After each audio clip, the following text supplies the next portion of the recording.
In the northeastern corner of Pennsylvania lies a 2,400 square mile stretch of wooden hills and valley, so beautiful and so vast. People from every walk of life travel here to find their own little paradise.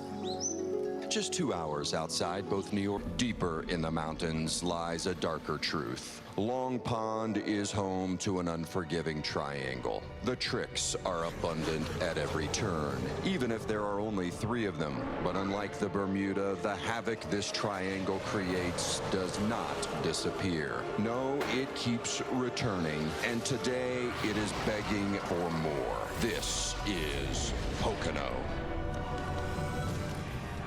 Other triangles, the isosceles, equilateral, but this is Pocono. It was a former spinach farm. Martin Truex Jr., the defending champ from, we mentioned, New Jersey, an Eagles fan. By the way, Eagles-Giants, October 11th, Thursday, Fox NFL football from now on. And this race, 160 laps, 3 stages, 400 miles before we get ready to roll. Jamie McMurray hoping to capture his first win of the season. We have 7 championships, or I should say champions, competing in this race. They've combined for 10 wins at this track. Again, Kevin Harvick, past champion who's been hot and has yet to win here. Brad Keselowski told us earlier he does have 1 win here, that this is a track you don't have that necessarily have the fastest car. You can still pull off the upset or pull off the victory, as Ryan Blaney did last year for his first and only career Cup win. He's your pole sitter on all Ford front row, sitting alongside Kevin Harvick. And Joey Logano, one of 2 drivers to win this year under the age of 30. Of course, Austin Dillon, the other in the Daytona 500. And the guy who is the favorite for today's race, Kevin Harvick, him and Kyle Busch, the guys that are on their path to the championship 4 and maybe another championship. But whose day will it be today in Pocono?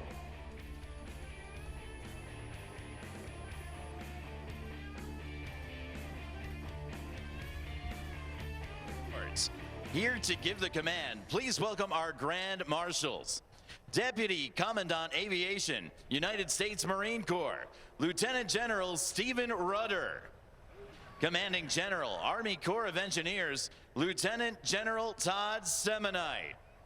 Deputy Commander, Air Force Materiel Command, Major General Warren Berry. And Adjutant General, Pennsylvania National Guard, Major General Anthony Gorelli. Drivers, start your engines!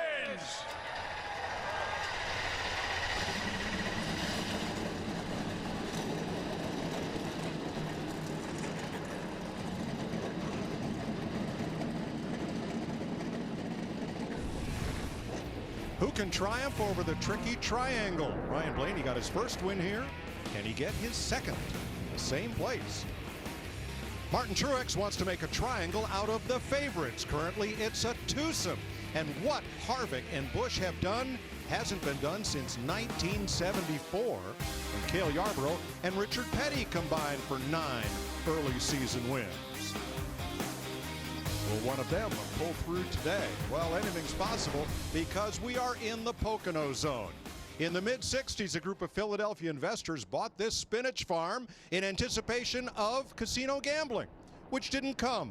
They built instead a racetrack constrained by a road and a stream into a triangle, and they made it replicate 3 of the most famous corners then in oval track racing: Trenton, Indianapolis, and the flat corner of the Milwaukee Mile. 3 different corners, 3 distinctly different length straightaways, means that this track drives like a road course with shifting up and down and different approaches to every corner. The only difference between this and, say, Sonoma, they're all left turns. And that will be the challenge today of the tricky triangle. We don't need no turn 4. We are at Pocono and we're ready to race.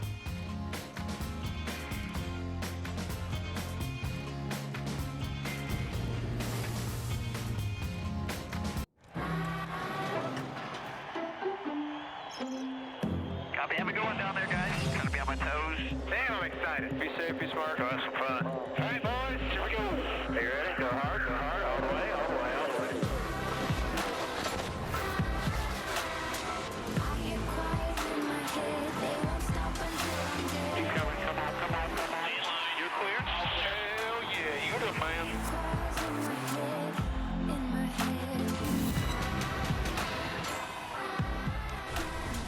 Monster Energy NASCAR Cup Series racing from the Pocono Mountains of eastern Pennsylvania. Started out pretty cloudy and very windy. It is now a beautiful day, some sun peeking through those clouds. But it is still a blustery day. The flags are out straight here at 20 miles an hour or so. It's a lot cooler than yesterday when the temps got up near 80, only 60 degrees at the start of race time. As you've heard, Ryan Blaney, Kevin Harvick will share the front row, a pair of Fords. And there is your starting lineup on the left of your screen. Oh, what do you say we talk to Kevin Harvick? Yeah, let's do that. Hey, Kevin, this is Jeff up in the booth. You got me? Oh, it's you, Boyer. Man, I couldn't tell the difference between those cars, and I bet you can't. You hope you can't tell the difference the way that thing runs today versus your teammate. He's been so strong. What about it today here on the Tricky Triangle? Well, first of all, appreciate Anheuser-Busch, Busch Beer, Busch Light, everybody involved giving me this opportunity. A lot of fun. Good little friendly rivalry with Cindy Camp and Stuart Haas and Kevin. Obviously, he's been the man to beat. If we can beat him, there's a good chance we can win this thing today. Mike and all the guys have done a great job on this 14 car. It's been fun all weekend long. We just got to cap it off with Busch Light and Victory Lane. All right, 10-4, buddy. Thanks. Thanks, boys. You want to talk to Bugga? All right, let's talk to his crew chief. Now, look, they're a little more serious than the drivers are, so we got to be a little more careful with him. I'm not going to call him Rodney, okay? Y'all double check it. Mike Bubba Ray, is DW up here. You got me, buddy? Yes, sir. Got you, DW. Look at here. You're an engineer graduated from Penn State. You don't live far from here, 30 minutes. How in the world do you and a wild man from Kansas, how do you make that work? A lot of patience. No, it's good. We have, in some ways, opposing personalities here, but I think it's a good combination. Clint's a lot of fun. He keeps things light. I'm kind of more on the serious side, but, you know, at the end of the day, I think it makes a successful combination. Well, I think you're right, and of course, this is I guess you would call this a home race for you, right? Yeah, of course. You know, it's always special to win at home here, but at the end of the day, we'll take a win anywhere. We're real excited with the speed we got in our Busch Light Ford today, so hopefully we'll come out on top. All right, brother, thank you. You get that car to run like Boyer does, and you'll be just fine. Have a good day. Thank you, guys. One of the longest pit roads and widest pit roads in the business, and we've got it covered from all angles, beginning with Vince Welch. Well, Mike, you know, it's rare for anybody in the garage to agree on anything, but it seemed like yesterday everyone agreed that the 4-car was the best. Now, the best doesn't always win. We'll see how that plays out today. Kevin Harvick was runner-up in both of these races last year, and his team says that they find motivation every single week. And the motivation this week is to get Kevin his first win at Pocono. He's 0 for 34. They are motivated, and not much has gotten past them this season. Don't be surprised if it's the 4 in victory lane again at the end of the day. Jamie Little? Well, 1 week ago at the Coca-Cola 600, Denny Hamlin finished third. Well, he did it with a car that wasn't necessarily a third-place car on speed, but it was comfortable and to the driver's liking. Well, as crew chief Mike Wheeler told me, he brought that same philosophy here to Pocono. They may not be the best car on raw speed, but Denny was about the only driver that I talked to that was happy with the car. It had a lot of drivability in all 3 corners of this racetrack. Denny Hamlin and the 11 team trying to get back to victory lane here at Pocono for the first time in 8 years. Matt Yoakum? Jamie, week in and week out, Kyle Larson has probably had the best Chevrolet in the field, but still seeking his season's first win sticker. In fact, when you look at his racing resume, which is impressive through many different disciplines and many different levels of NASCAR, still looking for that first 2.5-mile win in the Cup Series. Now, Chad Johnson told me after final practice, confidence through the roof. After about 4 laps, they've got a rocket. This team would love to play spoiler to the Busch Harvick party. Larry Mack? Yeah, Matt, last week Ryan Blaney had an engine failure at Charlotte, but honestly, engines are so durable, and engine failure is very rare in the Cup Series. But here at Pocono, a driver is shifting 4 to 6 times a lap. It becomes really easy to miss a shift. Now, it's not the transmission guy that's nervous, it's the engine guy. Let's go back a year ago. Kevin Harvick in that 4-car, trying to go from 3rd gear to 4th gear. He actually went from 3rd to 2nd. Just listen. That engine turned over 10 8,000 RPM. Now let's go to our Ford Performance car, and I'm going to show you what something like that can really be hard on when it comes to a valve train. You look at the valve springs, you look at the rock arms, you look at the valves themselves. They're turning 8,000 RPMs per straightaway 3 times a lap. That's what makes the engine guys really, really nervous when you turn an engine like that just for 1 second over 10,000 RPM. Now, for Dale Earnhardt Jr., he wasn't so lucky. He did the same thing, and his engine failed 1 year ago. Now let's take a look at our race analysis for this race. 160 laps, 400 miles, stage 1 and 2, 50 laps, final stage 60 laps. Pit road speed 55. Pay attention to that fuel window. Very important today. 36 to 40 laps. And remember our grip level, 5 being a lot, 1 being not very much. Mike, we're right in the middle, a grip level of 3. And look how wide that straightaway is and the corners. Plenty of room to operate here. And they will fan out 4 and 5 wide down that front stretch before they funnel into turn number 1.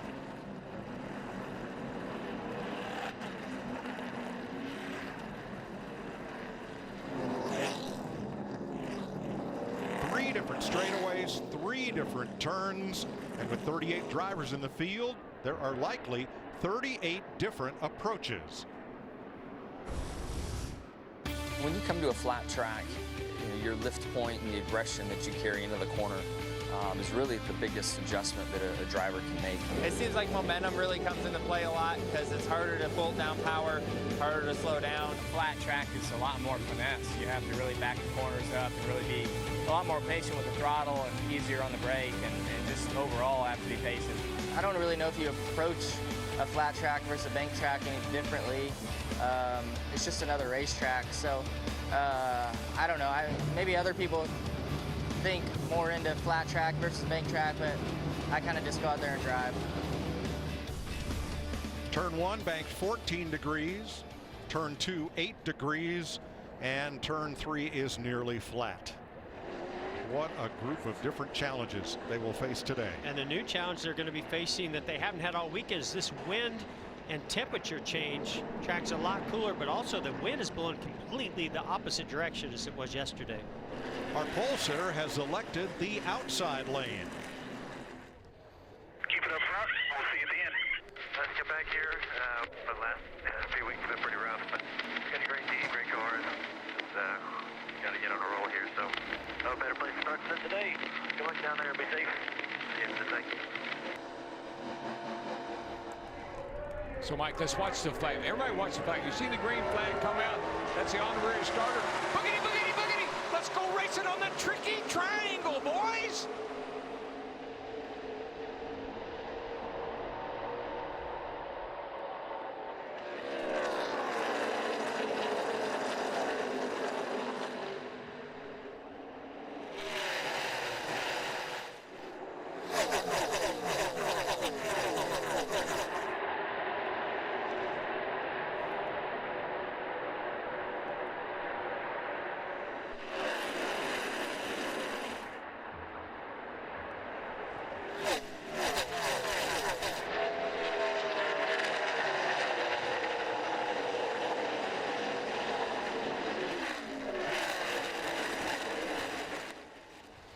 Off turn 3, pole sitter Ryan Blaney with a sizable lead over Kevin Harvick, Martin Truex, Kyle Busch, Jamie McMurray.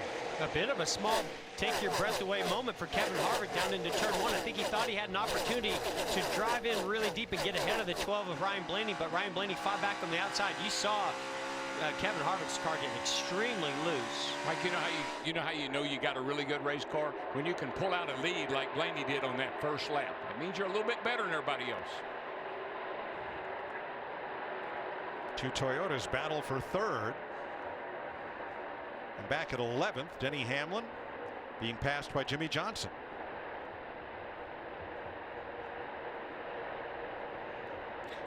Really look forward to see how Jimmy Johnson does today, and all the Hendrick Chevys. Just see if we think last week they had a little different engine package. We think their cars are a little bit better. Today we'll find out for sure.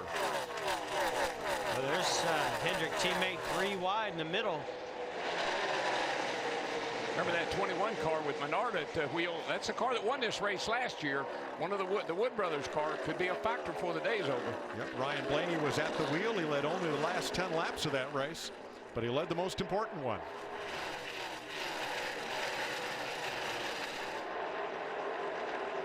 These first few laps, Mike, it's driver orientation almost. The track's a little bit different. It's much cooler. You got to get your legs up under you, see what you got.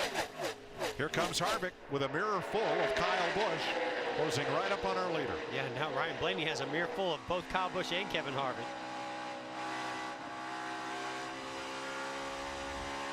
Well, Blaney was able to fight these guys off last year here, and that was at the end of the race. I know it's early.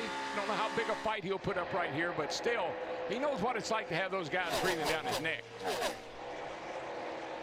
Now, again, I talked about that wind change. Now it's a headwind all the way down the front straightaway, and you saw how the 4 of Kevin Harvick was really able to use that headwind on the 12 car of Ryan Blaney and get a better draft than we normally see down this long front straightaway. I thought he was going to be able to actually pull up alongside of Blaney going into turn 1. But you know, Mike, Jeremy Boland's the crew chief on that 12 car, and you take Blaney, you put those two together, they bring a little something from the 21 they won with here last year. You might have a car that can get the job done today. Here goes Kyle Busch to the inside. He makes the pass for second on Harvick at a difficult point on the racetrack, right in the middle of that flat turn number 3. Matt. Mike, Jeff touched on it. The weather conditions cloudy and also much chillier. I spoke with Adam Stevens. He had a lot of questions coming in. They had a great short run car, but it really fell off quite a bit.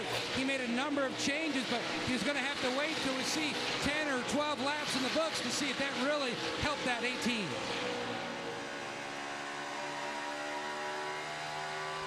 It's an impressive pass by Kyle Busch. That's a difficult pass to make coming through the tunnel turn and getting enough momentum, especially on a guy like Kevin Harvick, to dive inside into turn 3 and complete that pass. I just wonder if the 4 car had some kind of an issue getting through that tunnel turn the lap before. I can tell you one thing. We call that the short shoot. You know how fast they go across there? 190 miles an hour. That's a short time in the short shoot. It is. Let's take a ride around the tricky triangle and put our telemetry in so you can see what it's like for Kevin Harvick. Now, yesterday we saw 205 into the corner. Despite the headwind, we're pretty close onto that now. Right on it. That's good race pace. Pretty much same as we saw yesterday. 204 in the turn, about 144, 145 in the middle of the corner, and then you got to grab a gear.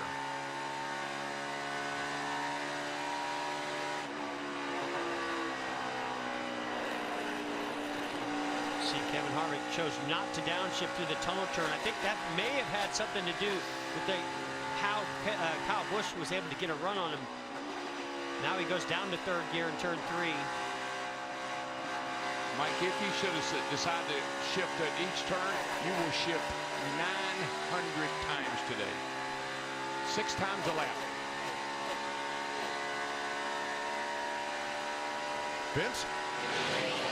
Yeah, Kevin Harvick, the one thing that they focused on yesterday in that final practice was the longer run versus the shorter run. They were happy with their fire-off speed, but really this 4 car is best over the long haul. So they're not sweating the fact that Kyle Busch passed them for 2nd place there. But keep an eye on how this car, the Kevin Harvick, might come alive the further they run into this stage.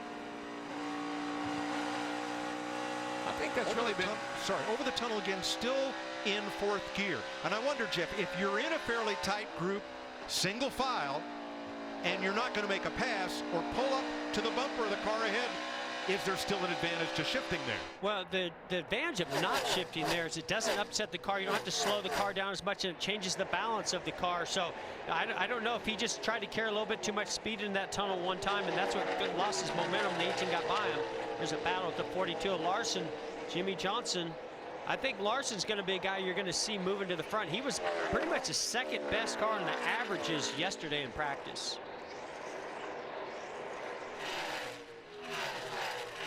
About 4 laps ago, Jimmy passed Kyle, so this is a retake of the position by Larson. Here's turn 3.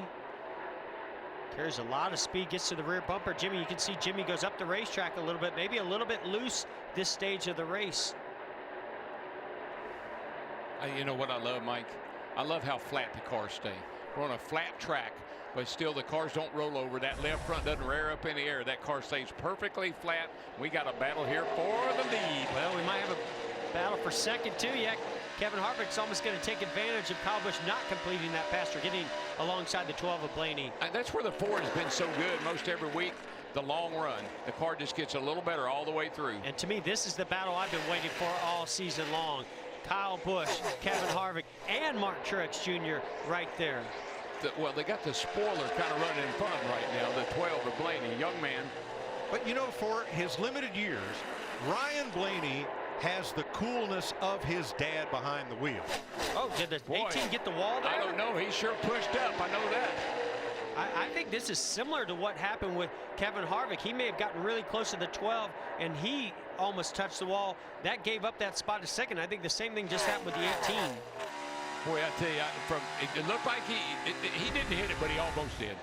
Mighty close right here. He's up out of the groove. Yes, sir. Yeah, he just had to check up. There's Kevin Harvick's view. Or excuse me, Ryan Blaney's view of that.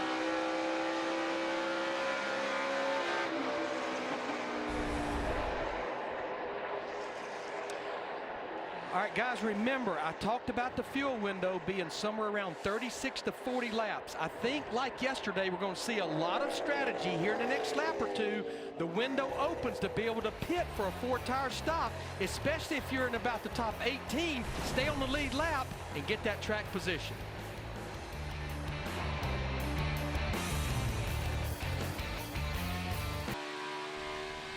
Throughout the season, Ford will be searching for the most passionate NASCAR fans to become the first ever inductees into the Ford Hall of Fans. To learn more, go to NASCAR.com/Ford. 13 of 50 laps complete in stage 1. We've got a new leader. Kevin Harvick. Here's the second place battle. Martin Truex and Kyle Busch trying to take advantage of Ryan Blaney here. Yeah, Ryan's pretty good down in turn 1, even though Kyle Busch is going to get alongside him. Once you get alongside that position, that inside position, almost guarantees the pass in the next corner.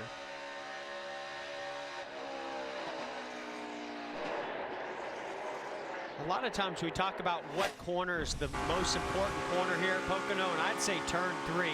This is coming off of turn 3. Kevin Harvick gets a great run to get alongside Ryan Blaney, complete this pass as he gets to turn 1. And Mike, that 12 car, short run car, pretty good. Looks like not so good on the long run, and the Ford's always good on the long run.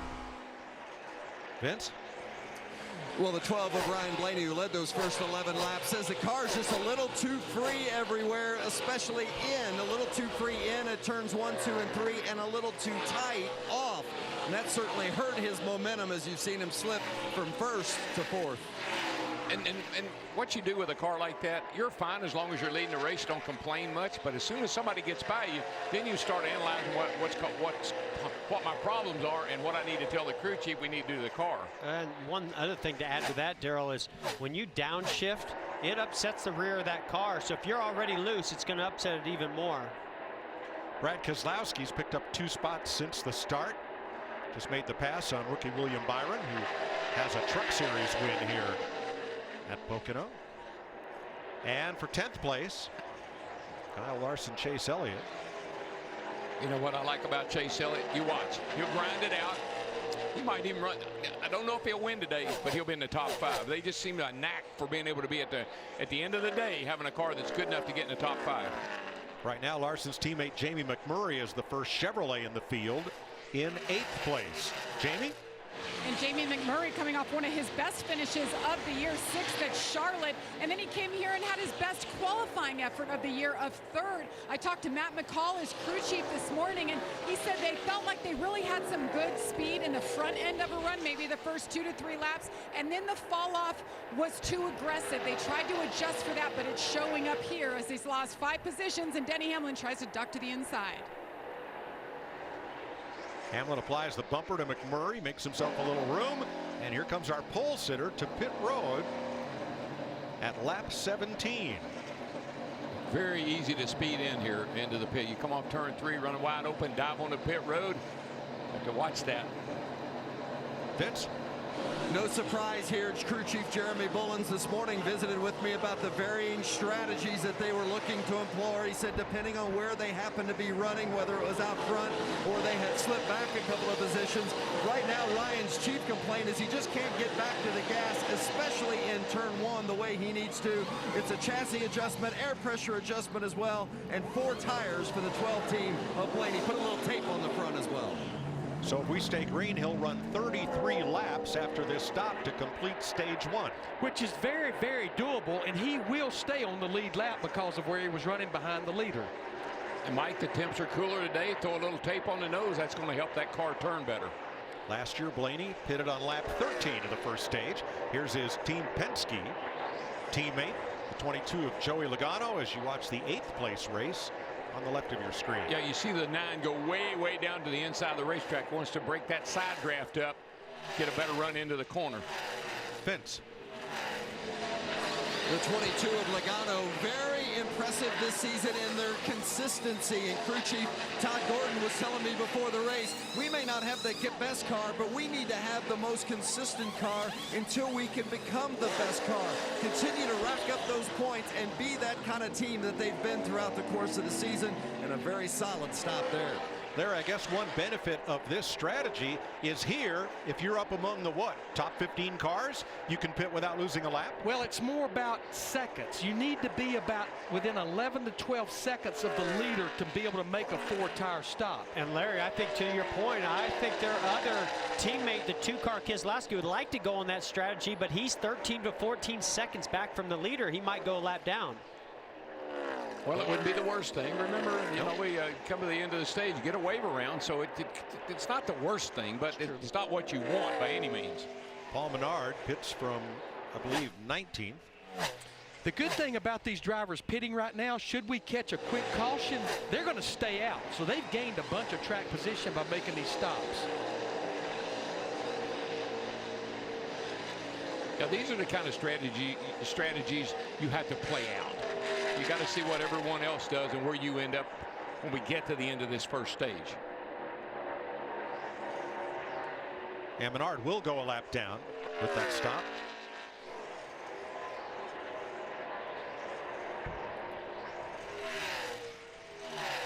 So Harvick with 1.2 seconds on Martin Truex, another second on Kyle Busch. This is Bubba Wallace wearing our Fox visor cam.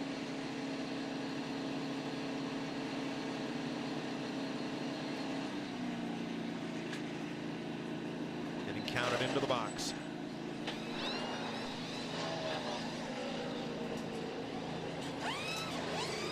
Chassis adjustment right rear. 4 new Goodyear tires and a tank of Sunoco race fuel.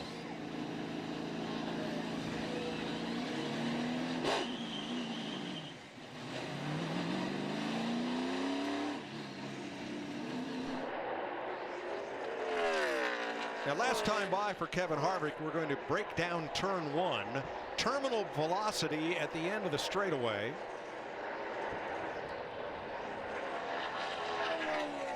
And then mid-corner speed just before he picks up the throttle. That's the low number there, 143 miles per hour. And that's why we shift here, Mike. That's why we have to shift gears here to get up out of that hole to get back up on the straightaway. Yeah, that's exactly right. Jamie? Well, you saw a problem there on the right front of Jamie McMurray. Matt McCall told me he needs more consistency from this pit crew. They check it right there. Took a long time for this 4-tire stop for McMurray. This was McMurray's pit road entry. We're coming in hot. Yes, we are. This pit road is so inviting because you have such a long straight shot. All you have to do is get in there and get hard on the brakes and get that downshift done. Of course, I say that, and I'm one of the ones that spun out doing it. Yeah, but you're already in third gear, Mike. So you come off that corner in third gear running hard. You got to get that thing in second gear and get it wound up at that mark. All right, guys, what I think that Harvick, Truex, Kyle Busch, Boyer, Hamlin, say the top 5, I'm seeing over a second give up over these 21 laps that we've run. I think what they may do is split this stage right down the middle. Run 25 laps, pit 25. If you're more than 11 seconds behind the leader, you're waiting on them to pit now where you don't get that lap down. And Larry, I think it's interesting. Everybody's got a pit. Everybody's got a pit in this stage. The question is when.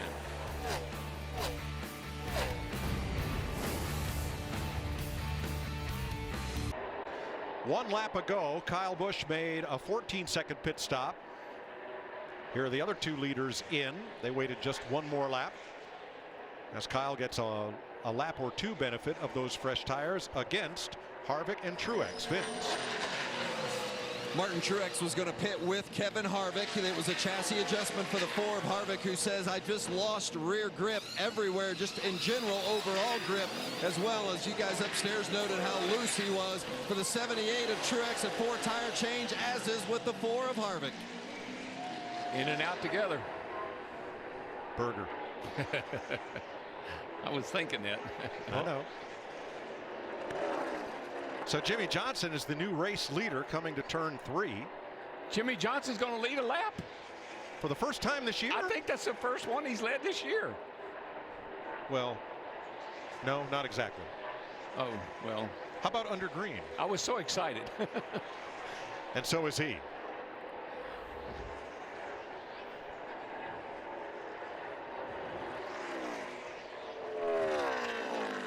Landon Castle on pit road, along with William Byron and Eric Almirola.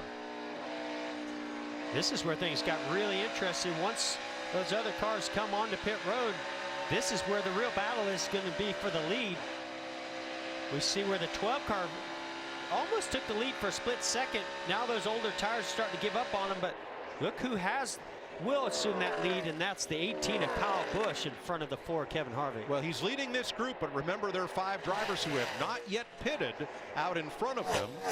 Johnson, Keselowski, David Reagan, Stenhouse, and Kane. Mike, I was right. The 48, that's the first laps he's led. And you were this year rightfully excited. We all were, as in, gosh, it's about time. It's about time. When you have set the bar for so long, things like that stat do become quite a little bit confusing and shocking all at the same time. Well, and it's nice to see Jimmy Johnson building on a 5th place finish at Charlotte last week. William Byron leaving his pit. Has to get refired there. Well, you saw the rear tire start to spin and then it stalled. It's pretty easy to do, Mike, because its first gear in these transmissions is a much higher first gear than we would run anywhere else, because some guys like to use first gear on a restart. And Jimmy Johnson elects to pit now. That will turn the lead over to Brad Keselowski and David Reagan. You know, William Byron went with that contrary strategy as they have the last 2 races, taking just 2 tires on the first pit stop. Matt. Chad Canals cautiously optimistic about today.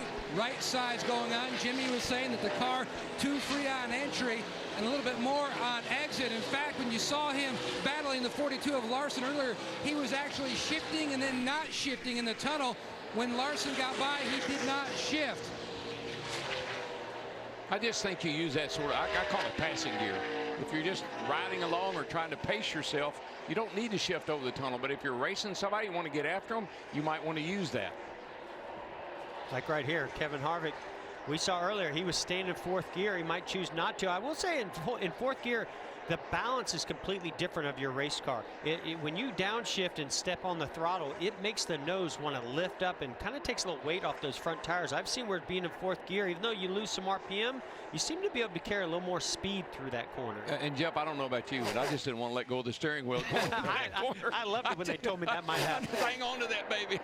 Ricky Stenhouse pits. That will leave Keselowski, Reagan, and Kane on the racetrack that have not pitted. Turn 1. Obviously a little wiggle by the 18 of Kyle Busch. He knows how important this track position is. He's up to 4th gear. See what happens down here at the tunnel, see if he decides to shift or not.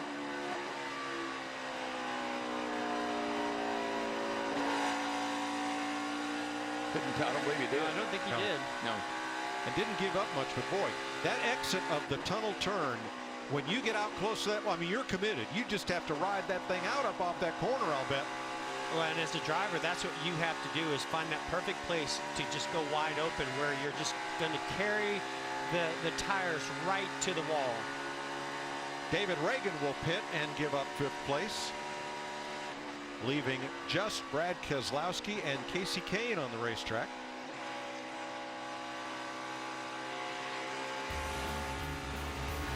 Brad Keselowski, the leader for Team Penske, with 30 laps complete.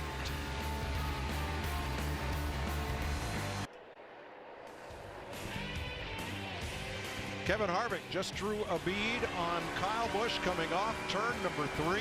This is the battle that everybody's paid to see.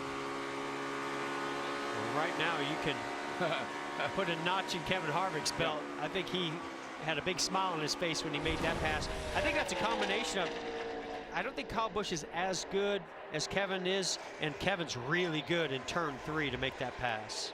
So 4 drivers in the entire field have not pitted. Brad Keselowski, the leader, Casey Kane in 12th, Michael McDowell in 14th, and Greg Gaulding back at 31st. Yeah, Truex was basically able to make about the same passes we saw Kevin Harvick make on Kyle Busch. Speaking of Kyle, here's Matt. Right before that pit stop, Kyle Busch was saying that he was tight through the tunnel turn, especially through the bumps. On his pit stop, they made a chassis adjustment. And then he came on the radio and said, something is not right here. And he was quiet for about a lap. And then he came out and said, whatever we did, we have killed it. This car is junk. The right rear is chattering, and I'm fading. I'd say he nailed it. I don't know what's wrong with it, but he's definitely fading. So Brad Keselowski goes 34 laps on this tank of fuel. Jamie? And Brad Keselowski's just been struggling with finding the feel he wants and remembers here at Pocono. Been saying his car is building tight. That was the problem they had yesterday. They made some big adjustments. It doesn't seem to have helped him. A 4-tire stop. You see him at the tape there for the 2. Keselowski away, and that'll cycle through Harvick, the leader, Truex, Kyle Busch. Only one driver has yet to stop, and that is Casey Kane, who is in 12th spot. Here's the 8th place race. Just what you're saying about Chase Elliott, Darrell. He's just so steady. He just so much reminds me of his dad. Bill was that way. He just was steady. Stayed in the race, kept the leaders in sight. Didn't do anything crazy, just kept his pace. Teammates for 15th. Alex Bowman making the pass on William Byron, who took 2 tires on his stop.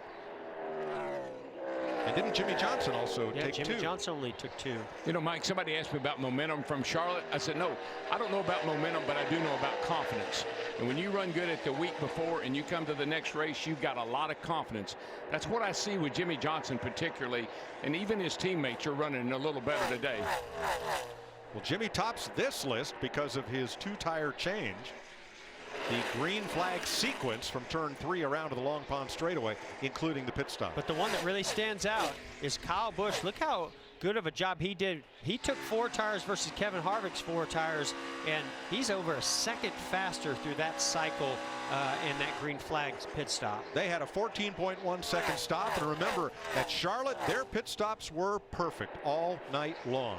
And that's what makes him so dominant, Mike.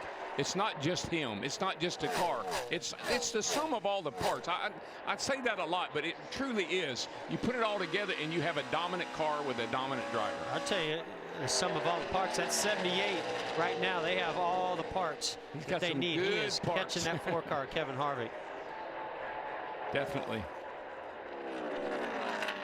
Fords and Toyotas in the top half dozen. This race is for, well, that race was for 7th. The 42 and 9. This is for 13th. Alex Bowman keeps marching forward in that Hendrick Chevy.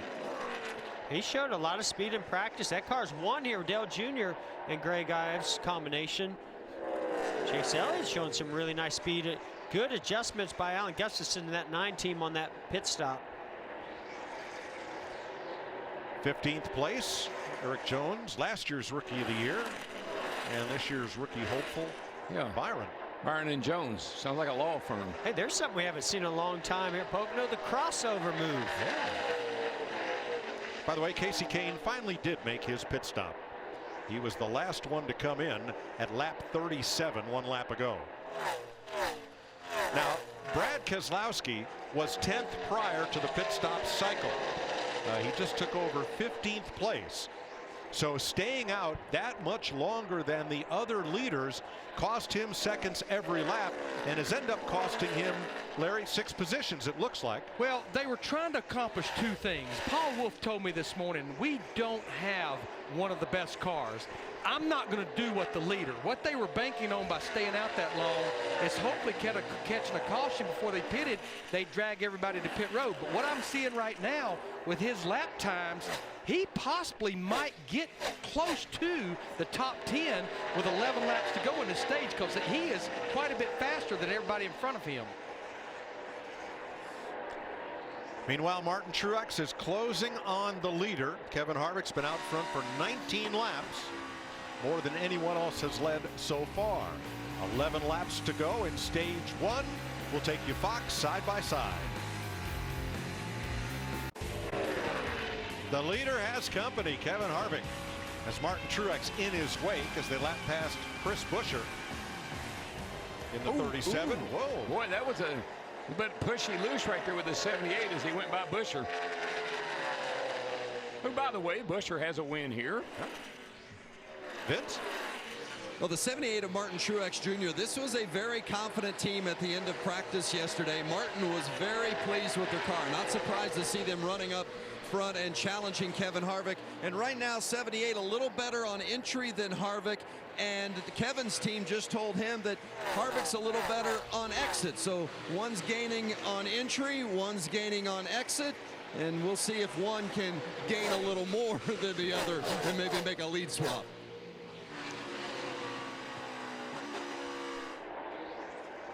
So Harvick leading by a quarter of a second. Let's go back to the identically themed car in 5th place of his twin brother Clint.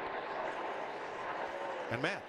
Bugger Ravage trying to fix the balance of the Ford team that has been a little bit more on the free side, while the driver, Clint Boyer, is trying to adjust his line in the tunnel turn. His spotter, Brett Griffin, pointed out that he needed to adjust his line because that's where he was losing some time against the others. Great battle for the lead with the Ford and the 78, Mike. Power move on the outside by Mark Truex Jr. to get that run, get position on Kevin Harvick. He got a little help, though. There was he come across that tunnel turn. There was cars they had to kind of negotiate around and help the heck out of the 78. Now this is going to get really interesting down in 1 and 2, or turns 1, with Truex on the outside of the 4. 4's been a little bit loose. Yeah, he's going to have to give it up. Clear. All clear.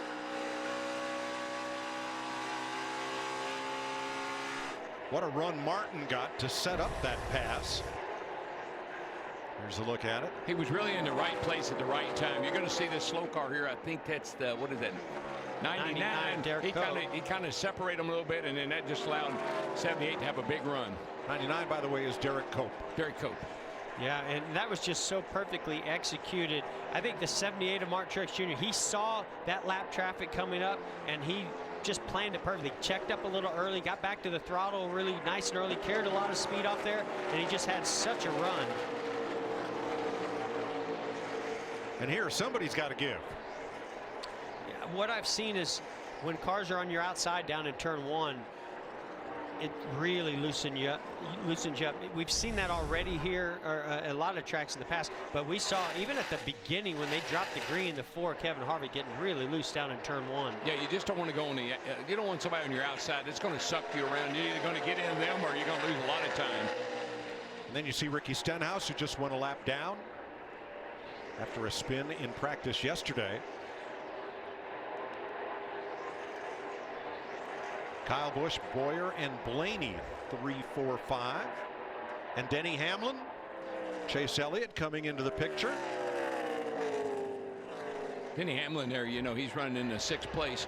Man, he had this place dialed in. It was his track there for a while. Then they repaved it, took out a lot of the bumps and the character of the track it had.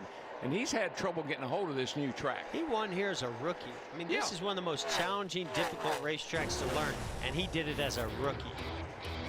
Here are the numbers, old versus new pavement for Hamlin. mean, look at that, Mike. Look at the laps he led on the old track versus the new track. I know it's just, hey, it's the same zip code it always was, but it just has a totally different feel to it once they repave it. So Hamlin sits in 6th, 15 seconds off the lead, right behind Ryan Blaney, and less than a second ahead of Chase Elliott.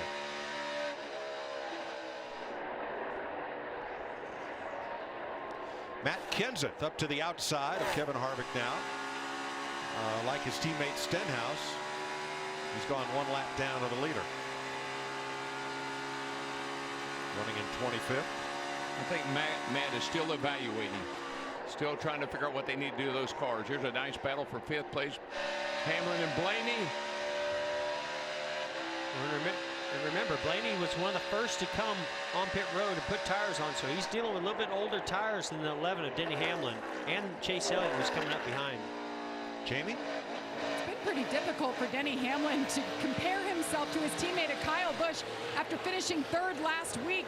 He was frustrated that they couldn't run that same pace as the 18 and even the 78. They went to the drawing board here this weekend. Denny did his homework with that SMT input that they get, where they can basically watch where the lines are that his teammates are running, trying to be better, and they brought a setup that was built for a lot of drivability. So the car has been comfortable today, saying just building a little bit tight, but he's just been hanging there in 6th. Pits are closed with 2 laps to go in the stage. I thought that was really interesting how you saw the 12 of Ryan Blaney wiggle and get a little bit loose. The car went sideways, and that turbulent air, when he did that, affected the 9 of Chase Elliott. He had to check up on the throttle and lost a lot of time. 9th place, Jimmy Johnson going around the outside of Joey Logano. Stage points. Does Logano have a problem? He's really checking up. I think Logano's out of fuel or something. He was on pit road early, lap 17, but they've not reported any problem. I thought he was, I'm like Jeff, I thought he was slowing way down, but he seems to be able to maintain fairly good speed. I'm not sure they're not a problem though. 6th place. Chase Elliott is getting on up in the Chase points here. Well, Chase got those 8-lap fresher tires, and that makes a difference here now that there's something to race for. A Chase win and Chase points. Final lap, stage 1. Keselowski is going to finish 10th. Pit road is closed, but Logano is in anyway, Vince. Yeah, he's out of fuel, guys. They did not get it full the first time. They thought they'd be able to make it to the end, but just were not able to. Yeah, he pitted with 33 laps to go. Easily should be able to have made it, but to Vince's point, they just didn't get him full. At this point last year, Martin Truex Jr. had 8 stage wins en route to his championship. 2 this year. Martin Truex Jr. is our winner of stage 1, 1.1 seconds up on Kevin Harvick, Kyle Busch, Clint Boyer, and Denny Hamlin. Looks like Brad Keselowski will get the 10th and final stage point in stage 1. From nearby Mayetta, New Jersey, MTJ, winner, stage 1.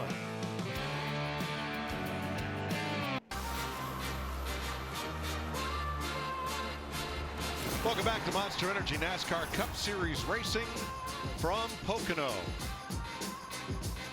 Stage 1 complete. Martin Truex Jr., the stage winner.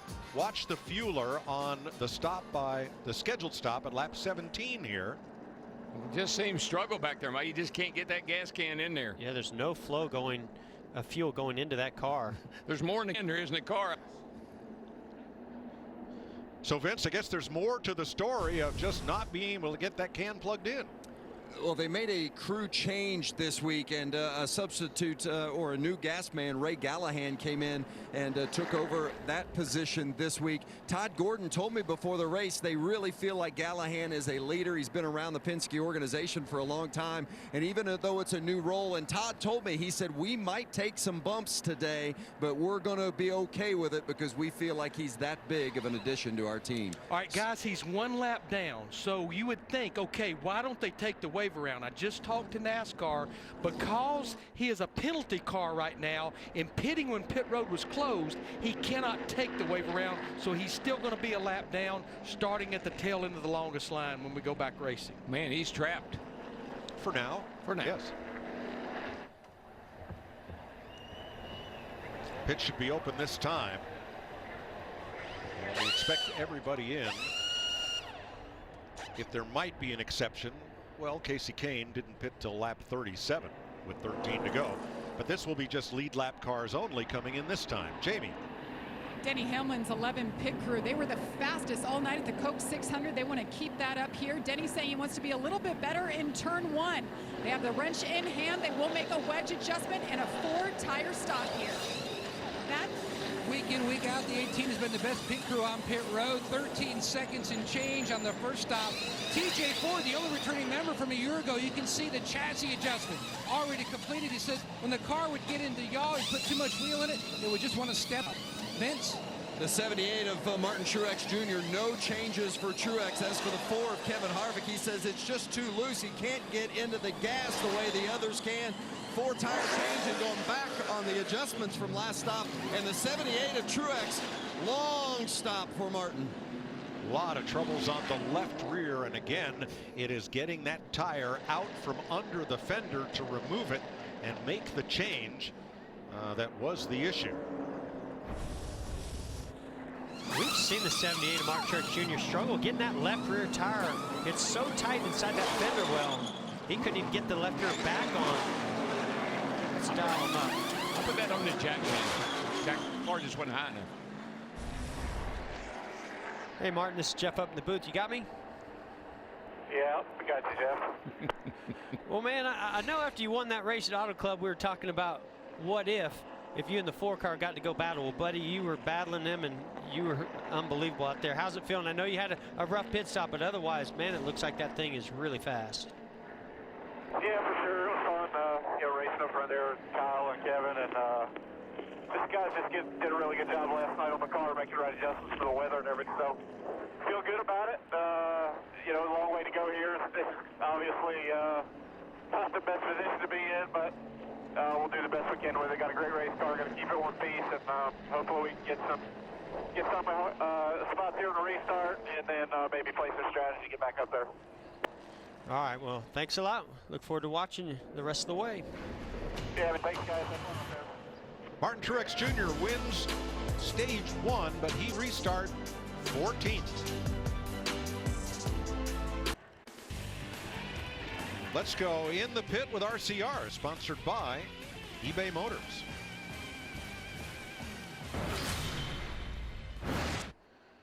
There are limited adjustments a driver can make inside the race car. Brake bias is one of his tools. By turning the dial in one direction, the front brakes receive more pressure. Turn it the other way and the ballast moves toward the rear. When a driver is presented with a loose or tight condition, a turn of that dial helps counteract those forces during a run. Outbreaking the competition means having all the right parts. Find the perfect part for your car on eBay Motors. Shop every part for every ride at ebay.com/motors. And there's that brake bias adjuster right there on the dash. And brakes are so important here. The balance, and we've already talked about how getting loose in the corners can really affect the car. So I bet he stays pretty busy with that here today. Well, let's talk about our new leader, Brad Keselowski. Yeah, only took 2 tires because he was one of the last to come on that green flag stop. So he has about 14, 15 laps on those left side tires and now fresh rights. But I love he and Paul Wolf. They do this all the time. Something totally different than what everybody else does.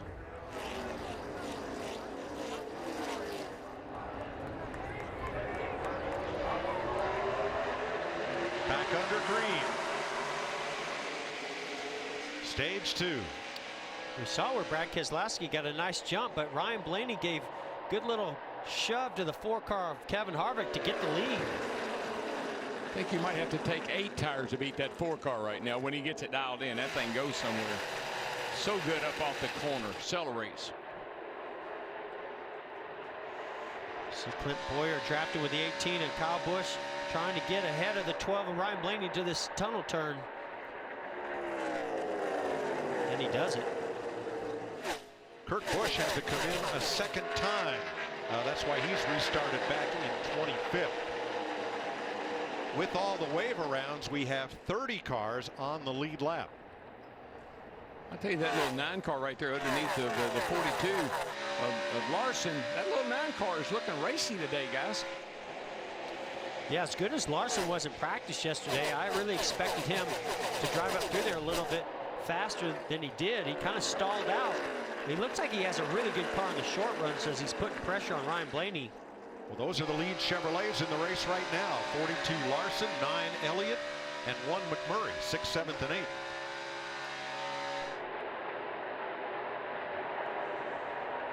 Back at 11th, teammates again. Yep. And I got to give a shout out to my buddy Steve Letarte, who was a crew chief of mine. Those wins with Dale Jr. here in the 88 car were with crew chief Steve Letarte. Even though Jr. ran great with Greg Ives here, never won here with that combination. Don't worry, Jeff. Steve will have the whole second half of the season to explain it all to us. Yeah. Well, he did almost cost me my life here one time because I blew a right front brake rotor, so I'm not going to give him too much. Okay. Boy, coming off turn 3, everybody gets such a run. And then what do you do when it funnels down here in turn 1? Yeah, but off turn 3, you're in 3rd gear. It's just that passing gear thing I like to refer to. You get a little nose under somebody, you can make a nice run on them down the front. This is 7th through 11th down the Long Pond straightaway, heading for turn 2, the tunnel turn. And you saw how Denny Hamlin lost that momentum. We heard a lot of drivers talk about momentum. Well, he lost it, and Jimmy Johnson almost got by him. Now Jimmy Johnson gets in the corner, gets loose. I think he did what we were talking. I think he may have shifted 3rd gear, Jeff, and it upset the car a little bit. And there's Martin Truex, who, because of a bad pit stop, has got to try to fight his way past them if he's going to get back to the front. 8th place.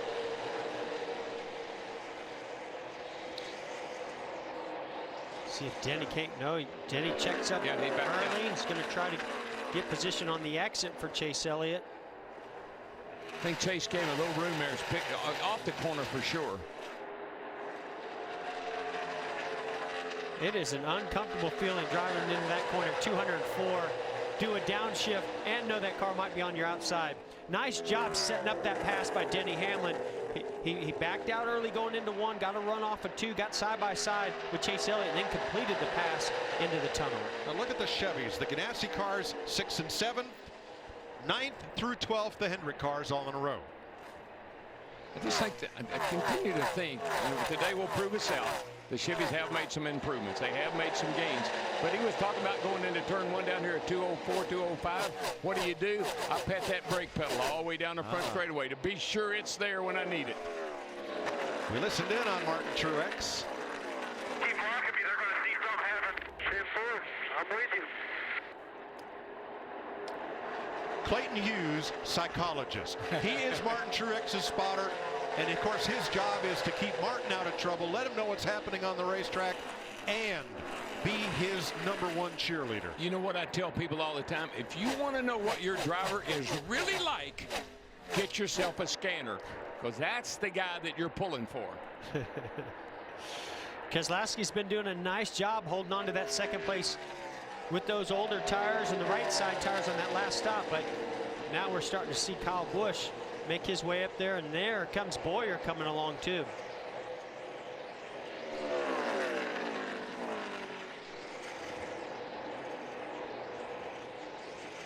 Well, you know, Kyle Busch earlier said the thing was a piece of junk. It must have come to him because he didn't exhibit any of that looseness on that pass, Matt.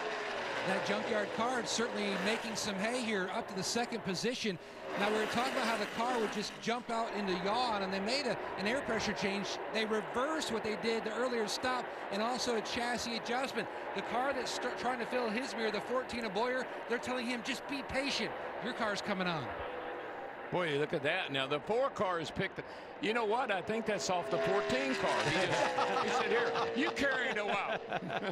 I'm tired of carrying it. That's not the 14, is it? Oh, no. And so that the spotters can tell Harvick from Boyer, they added an orange numeral to the roof of Boyer's car. Otherwise, since you can't read light 3/4 of a mile away, otherwise they're pretty identical. Working lap 13 of stage 2 at Pocono. Kevin Harvick back out in front.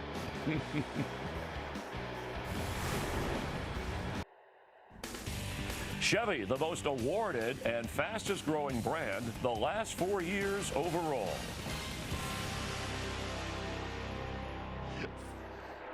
Working lap 16 of stage 2. 34 to go. And Brad Keselowski may be pitting from 3rd place.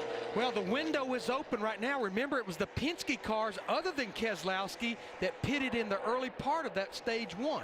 What's he going to do now, Larry? Take this. Jamie. And they did take rights. Only last time I see only 1 can of fuel ready to go for this car. As they continue to work on the right, it will be a 4-tire stop for Brad Keselowski this time around. I love this. Paul Wolfe is such a contrary. I want to see them in the championship 4 at Homestead, because whatever everybody else does, they will be different. You know, they'll what shake it up. You know what I like? They kind of run this like a road course where they have a plan that they're going to pit at certain points in the race, and they're sticking to it. You know, watching Kevin Harvick in that 4 car with the trash on the grill, the worst thing it would do if the temps start going up or the pressure starts going up, they just would have to change their strategy and go ahead and pit, because anybody that pits now, as long as they get it full, can make it to the end of stage 2.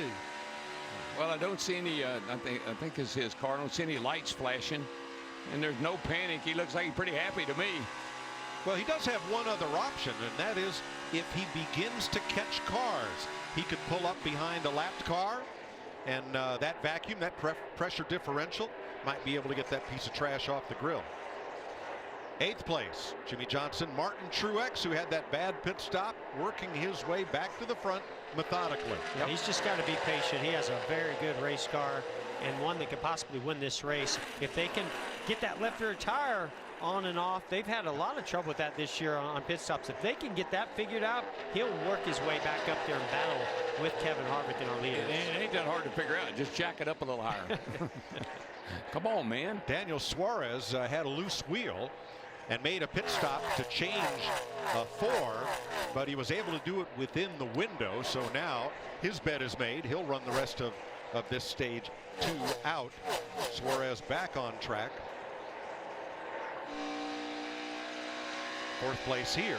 You know, Mike, they've helped that 42 car a little bit. They've sanded him up. He's running 5th here, racing with Blaney, trying to get around him for 4th. That's an improvement on the 42 from what he started with.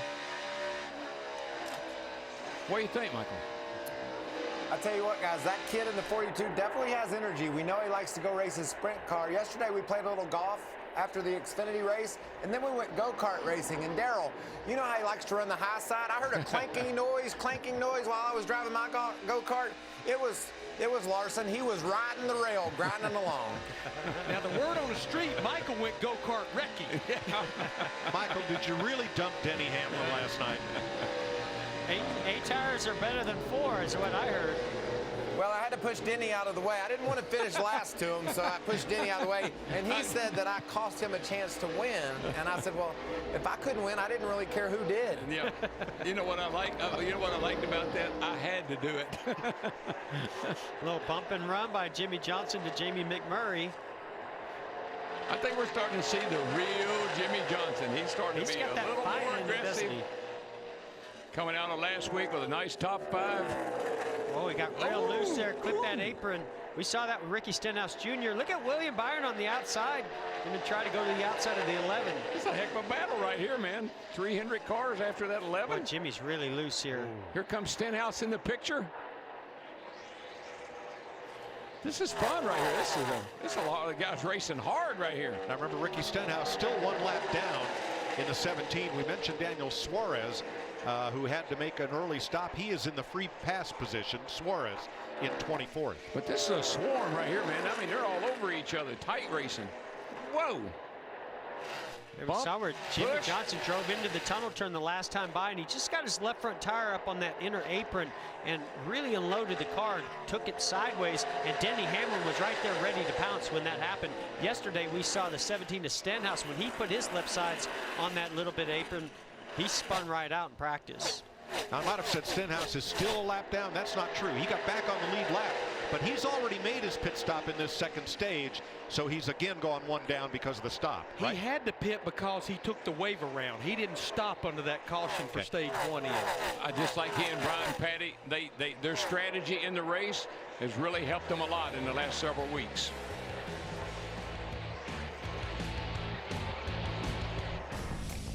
Let's hear it for the boys. Third place Clint Boyer here with his son Cash.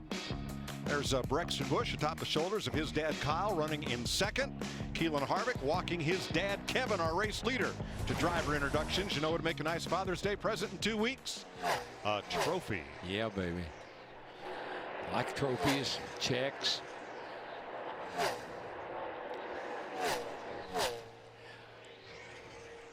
No, you know, what y'all gonna get for Father's Day? You got any idea? I'm looking forward to Father's Day weekend. I'm going to go to the U.S. Open. Are you going to the U.S. Open? I knew it'd be somewhere like that. I'm probably going to go to Columbia, Tennessee. I think it's Mule Day. I think Jeff wants a treadmill and you want one of those shaker machines. This is going to feel strange because I think for the last 40 Father's Days, I've been at Michigan Speedway. No, we all have, yeah. And this week it's next weekend, not Father's Day weekend. So this will be different. We see A.J. Allmendinger and Ryan Newman on pit road right now. In the next lap or two, this was split stage 2.5. I think we're going to see most of the leaders over the next 2 to 3 laps. Yeah, Eric Almirola's been in as well. I think the guys take that information from that first stage, kind of analyze it, and figure out what they want to do in the second stage. And here comes Blaney. Whoa. Our pole sitter, last year's winner here. Tell you one thing, he's not going to speed. He's all the way to the end. Conservative, just right under 60 miles per hour, 58. And Vince is waiting on him. Well, and the issue they've been dealing with throughout the course of the day today is just that he's just too free. Hasn't been able to get back to the gas the way he wants, either too free on entry or too free on exit. They're going to make a chassis adjustment, the wrench there in the left rear. It's going to be a 4-tire change for Ryan Blaney, who led the first 11 laps from the pole here today and is the defending race winner. On the left, the team he won with last year, the Wood brothers, pitting Paul Menard. Going to see the leader go by. And Kyle Busch is in. So is Kyle Larson. Matt? The 18 of Busch will hit first, and he said he feels like he would love to have a Packard adjustment in the left front to try to lower it to get that left front down. He said the car feels a little bit slow besides a lack of grip. Meanwhile, in the 42, they actually reapplied the PJ1 and Coke to try to get a little bit more grip in the box. Chassis adjustment already completed. Tight on the throttle. Needs a little bit more front grip. Jamie? His teammate Jamie McMurray, very similar setup to Kyle Larson. A 4-tire stop there, just a little loose on throttle. Vince? You see the 78 just finishing up their stop much cleaner this time. By the way, guys, on that last pit stop, the tire carrier actually had bumped the jack. That's what caused the jack to go down, that enabled them to, or didn't allow them to get that left rear up and in the way they wanted to. So much smoother this time around. That choreography is so important. Now, thanks for that update. Here comes the Stewart-Haas cars. Clint Boyer second, and Kevin Harvick the race leader. Matt? Boyer's in. Bugga told Boyer to try to back up his entry into the tunnel turn, see if that would help him go across it. No changes on the 14, Vince. No changes for the 4 as well. Kevin Harvick having a little bit of an issue there on the left rear, but they finally get down and away. Bubba Wallace assumes the race lead from Austin Dillon. They are 2 cars that have not yet made a stop in this stage. I just get really excited when Bubba takes the lead. Or, you know, it's so fun for me to watch the 43 to get up there and lead the race. And Bubba's such a cool guy. I know he's got to be excited. And remember, he ran his first race here last year. Now, he got the free pass at the end of stage 1.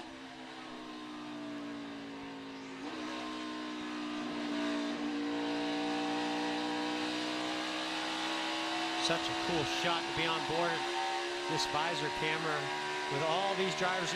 Long straightaway. I mean, you get to take a drink, take a couple of breaths, but boy, you better buckle up as you get down to turn 1. Tap those brakes. Be sure they're there for you. Oh, big Wiggle with the steering wheel. Oh, you see that red tape? It's out of sight. And that red tape is the center line. It tells you you're going straight ahead. And here comes Marshall Dillon for the lead.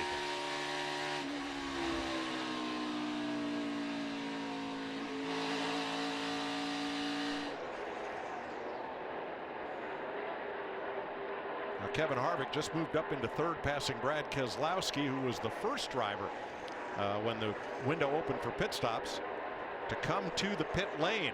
But Harvick, prior to pit stops, had a 4-second lead on Kyle Busch, and he lost 3 of those 4 seconds on pit road.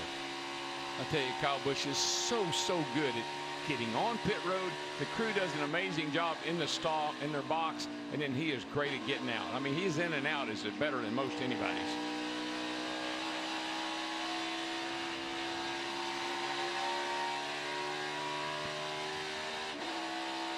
I think something else that Kyle Busch is so good at, and that's just carrying a lot of speed that lap before you come to the pits and that lap out once you leave the pits. Jamie? Austin Dillon still yet to pit. They just told him that 43 is for position. Let's stay out a little bit longer for track position. Tight off 2 has been his issue today and all weekend in practice. And by my calculations, Mike, it looks like they could go till about lap 90. So 10 more laps from now. Casey Kane on fresh tires, trying to get a lap back from them. Now here's 4th place, Kyle Busch, Brad Keselowski.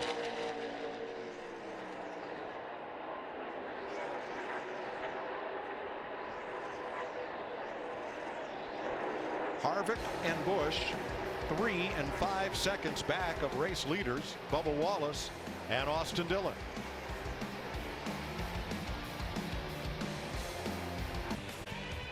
And here's a ride with Bubba Wallace. Yeah, you're seeing exactly what Bubba Wallace is seeing, a mirror full of the 3-car of Austin Dillon as he's about to go down this Long Pond straightaway. You can see how close that 3-car is. Now as he turns into the corner, look into this left side mirror. You'll see the 3-car get a good run, get to the inside of Bubba Wallace. And now look at the blue of Kevin Harvick, our leader, coming up to pass both of these cars to the inside. Did you see what Bubba did there? He stuck his hand out the window and told the 3 to go by. I don't know if he knew the 4 was there or not. And after that, Bubba Wallace made his pit stop.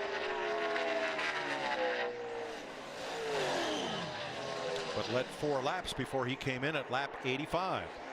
Good job for Bubba. Good job for Blue Blickensurf and those guys. Yep.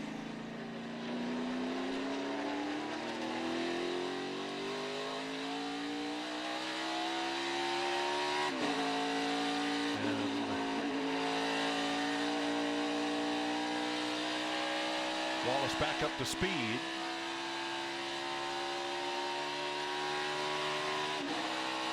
Kevin Harvick, the new leader, 2.5 seconds up on Kyle Busch. Austin Dillon stays on the racetrack, 6 seconds off the lead. Brad Keselowski 7 seconds back. Nice job, Bubba Wallace, that 43 team. Oh man, I'm just gonna say what a great job staying ahead of our leader. Now has fresher tires. Unfortunately, we're hearing too fast exiting for Bubba Wallace. Look at this 95 Casey Kane's car as Kevin Harvick goes by, celebrating the FDNY Foundation, Fire Department of New York, and first responders. They've got the same lettering on the taillight panel that you see on most fire trucks. Keep back 200 feet. Yeah, I wish they would read that. Boy, guys, this just makes me go back a year ago when Bubba Wallace made his debut here, and remember those pit road penalties, speeding penalties that he had. Well, he wasn't familiar with the digital dash. The Xfinity cars don't have the same dash, so that kind of explained that. But today, that was just trying to beat the leader out. Guys, Jamie Little, she gave the report on Austin Dillon that he could probably run to about lap 89 or 90, and it appears that's what he and Justin Alexander is going to do. And they should come in and probably get those 4 tires, but what it will allow them to do is when we get the caution into stage 2, exactly what Brad Keselowski did, maybe take those right side tires for track position. He's on pit road now. See, that's what I love about having Larry over there, because I was just a driver, and so I didn't have to figure all this stuff out. So it was up to the crew chief. Larry figures it out, and he tells the driver what to do. Jamie. Justin Alexander, the crew chief for the 3. A 2-tire stop was the call. They even made a chassis adjustment there. They wanted to try to minimize their time on pit road, and it was a good one. Now, we rarely see the black flag with the white cross on it. Basically, that is a warning to the team and the driver that if you do not obey NASCAR's instruction, you will no longer be scored. And Bubba won't have to see that flag again. Here he comes right behind Michael McDowell. I'd say you might want to stay behind that 34 car. It seems like he might be at pit road speed. Oh, this is agonizing. This is so agonizing. This long pit road. And you got to maintain 55 miles an hour all the way down. You're doing 200 miles per hour on the racetrack, and then you have to go down to 60 miles per hour. It feels like you're just crawling at about 15. It is a very unique pit road. It's the widest one in the sport. Got a big frost heave around pits 10 and 11, are the result of a frost heave. So we would not be surprised to see some uncontrolled tire penalties today, just due to the undulation there and some of the slope. I think I saw where Paul Menard in the 21 car, they're pitting in that pit stall. You see that wall, how it goes up and then down. That is not an optical illusion. That is really the way that pit road angles. Third place, Brad Keselowski, Clint Boyer. I tell you, Boyer's got a good run going today, guys. I mean, that's fighting in there for third. Joey Logano is pitting, and Martin Truex, remember he had that bad pit stop. We heard the reason why. He has climbed up to 6th place. Again, yeoman's work. Just trying to get his way back to the front and doing a good job of it. Yeah, y'all put me in a hole, I'll dig us back out, and that's just what it amounts to. And this is an extremely tough place to pass on. The track position is so important. And every time you pass a car, you abuse those tires. It makes it harder to get to the next competitor ahead of that car. Gibbs Toyota's battling for position. Heck of a race right in here amongst these guys. They've been racing each other since the drop of the green flag. Passing Cole Witt back in the 72 this week.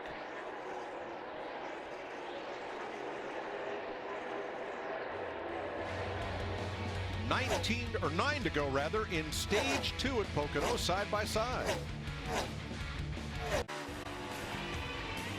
That's Cole Custer, yesterday's pole sitter in the Xfinity Series, driving the 51 for Rick Ware Racing, mostly a Stuart Haas operation, getting passed by Kevin Harvick, our race leader.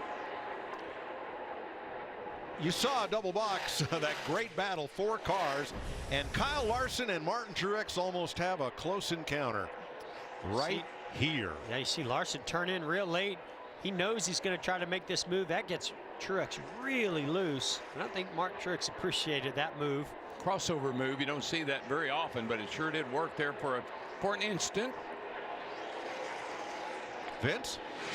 Well, Martin Truex might be a little short on patience anyway after coming from deep in the pack after that poor pit stop where he came in first and exited 14th. Said he really burned up the tires on that run, and then this run he's even looser yet. So he was loose already when the 42 of Kyle Larson came up there and messed with him a little bit. Yeah, you know, Vince, I think that Martin Truex saying, look, I'm not having the best day in the world, and you're aggravating me. But he's done a fantastic job coming from 14th on the restart up to 4th.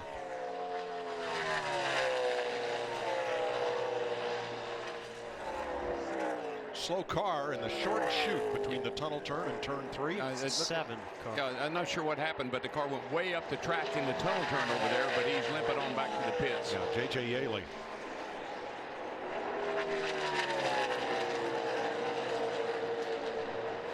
I have seen the sun come out just a little bit here, trying to break through the clouds. Not completely out, but I think that track is changing a little bit too, as we heard Vince talk about the 78, some of the things that they're dealing with adjustments. It's going to be tough to stay on top of this racetrack for that 78 team. It's in traffic, track temps going up, track's changing a little bit. Well, we're getting the Harvick-Kyle Busch battle we hoped for. Right now they're 1.6 seconds apart. what we're looking for is what happened here in the late summer race between those two who have dominated this season so far. Here is the final pass of the July race here last fall. Woo! That was pretty hard lick. That looked like a little more than bump and run. Yes, sir. That was, I mean, he intended to bump him out of the way for sure. Well, is that the kind of bout we're going to have here in stage 3? We'll see. Heavyweight battle for sure. Well, they're running first and second right now, and of course this guy right here, the 18 car Kyle Busch, he'd like to be a little bit closer because he doesn't have a shot at doing that right now. I think Kevin Harvick would like to be behind the 18 car and pay that one back from what happened in July. You know, you say that, but I think what happened to Harvick in California, where he and Kyle Larson got together, I think he wishes that hadn't happened because he was going for 4 in a row. I think he drives a little bit differently maybe than he would a year ago. Matt? And you saw the move there with Kyle Larson battling the 78 of Truex. Larson, like so many others, is talking about how the grip level has gone away. The car has gone to the free side, except over in turn 3, where he's just shoving a nose. He can't wait till he can get back to pit road for more adjustments. Well, that'll happen in a couple of laps. 2 to go in stage 2, so pit road is closed. Now, don't let me jinx this, but we've not had a caution for contact all day. You just did it, Mike. You just did stop it. Stop it. But you know what? Kyle Larson complained about his car. A lot of guys complain. They're at the end of this stage. They're at the end of their pit cycle. It's time for your tires to be worn out. Time to come in and make some adjustments. Well, you see Kevin Harvick go by his teammate Kurt Busch. They're still struggling. They've made some big adjustments on pit road, but doesn't seem to have helped Kurt Busch's performance. No, the 2 best Stewart-Haas cars is this 4 car right here, and then Boyer back in 3rd. They really are both running about the same today. Surprisingly. Well, last week, Kyle Busch won on his final checkoff track. He's won everywhere. Kevin Harvick closing in. He's never won Pocono, trying to do that for the first time in his career. Remember last week too, we had more stages and more points because of a 600-mile race than any other race we run. So, and 18 car Kyle Busch got max points last week.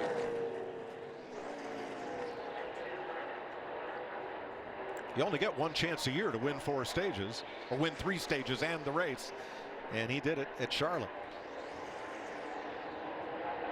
And we don't know what might have been last week. This 4 car was coming.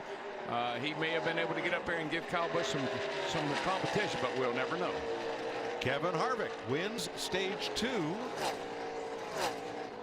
from Kyle Busch by 2.8 seconds. 7th stage win of 2018 for the closer. Kevin Harvick, who's led the most laps of anyone today, 63.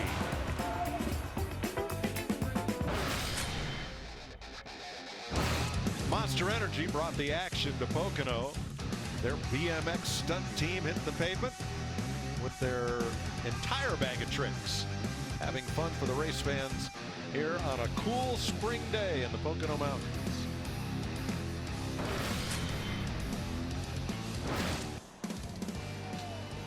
Under caution at the end of stage 2, Kevin Harvick has led 65 laps. No one's led more than 11. Besides the 4 car and the 418 battle, well, it's been a good one. In stage 1, it was Harvick 2nd, Kyle Busch 3rd, with Martin Truex Jr. winning the first stage. Here, Harvick and Kyle Busch 1-2 with Martin Truex 4th. Next week, come get a piece of the action at Michigan. There is the website and the phone number for your tickets to Michigan Speedway. If you like the top speed you're seeing here. Oh, baby. Woo-wee. What's the track record there? 210, something like that? I don't know, some guy, some retired Well, guy. I was going to say, do you know who holds the track record? Any idea? I think so. I could just see it now. When I was out there making that lap, you were up here going, ain't no must way. be somebody else driving that car today. Does he have any idea how fast he's going? The car must be really good. Yeah, right. Boy, it was. It was that day. Okay, end of stage 2. Kevin Harvick's going to lead them all onto pit road, all being the 20 lead lap cars. Kurt Busch will get the free pass. Let's begin with Jamie. And Brad Keselowski just struggling with the same issues he has been all weekend. Turns 2 and 3, falls off the most. He gets tight late center, so they want to do a 4-tire stop here with an air pressure adjustment to try to help the car. Matt? And Kyle Busch at the 18, the top of your screen. At one point, he said the car was rolling over on the right front early on, but then the car really came to him. It was a majority of the run okay. Didn't really know what adjustments he would suggest to make. Meanwhile, the 14 of Boyer, no changes there as well. Just a piece of tape they're expecting to put on the grill. Vince? Well, the 4 of Kevin Harvick, no surprise since he's led better than 60% of the laps. Not bad, but it did fall off a little tight there at the end. 4 tires, air pressure adjustment. He's the first one off pit road. Well, we nearly had a 3-way crash at the end of pit road. That was close, as Harvick tried to beat them to the line and did. Austin Dillon with a 2-tire change will move up to second. Here's that race off pit road. Harvick Close. angling out right into their path. Yeah. Close in a lot of ways. What do you say we dial him up? Yeah. He ought to be pretty happy One right more- now. one more look at this. All right. Yikes. Hey, Kevin Harvick, it's DW. Have you got me, buddy? I've got you there, bud. Look, I know it's going well. Everything's going good. You just won the race off pit road. Is there anything you're not happy about today? Oh, I mean, you can always find something to be better, but, you know, obviously they're doing a great job on pit road. The car has been good, just like it has every week. Everybody on our Bushview board just does such an awesome job of bringing cars to the racetrack. So, honored to drive them. You know, the 78 and 18 and 14 back there are pretty good. We just gotta try to get through traffic in the first part of these restarts here. That seems to be my weak point there. Well, listen, I didn't think you had a weak point. Thank you for pointing that out. We'll be watching. Good luck, buddy. 10-4. Thank you, guys. Kevin Harvick wins stage 2 and is first off pit road. 55 laps to go in Pocono. Chris Myers, Michael Waltrip, a combined 9 wins between Kevin Harvick and Kyle Busch so far this season. Harvick has led 4 different times today. In fact, Michael, he's led more laps at Pocono today than in 34 previous trips here where he has been winless. It's definitely a heavyweight battle between Harvick and Kyle Busch, and there's not room in the ring for 3 guys, right, Chris? But Martin Truex Jr., you watch. He has their number today. He's fought his way back from that pit penalty. He's now in that second row. I think Martin Truex Jr. takes this baby. Let's head back upstairs to Daryl, Jeff, and Mike. Thanks, Chris. Harvick and Kyle Busch now each tied with 25 playoff points. Out of turn 3, they'll approach the Geico restart zone. The wave around cars have had a heck of a race trying to catch up to the pack. Here they come. Pace car is in. Stage 3. Green flag.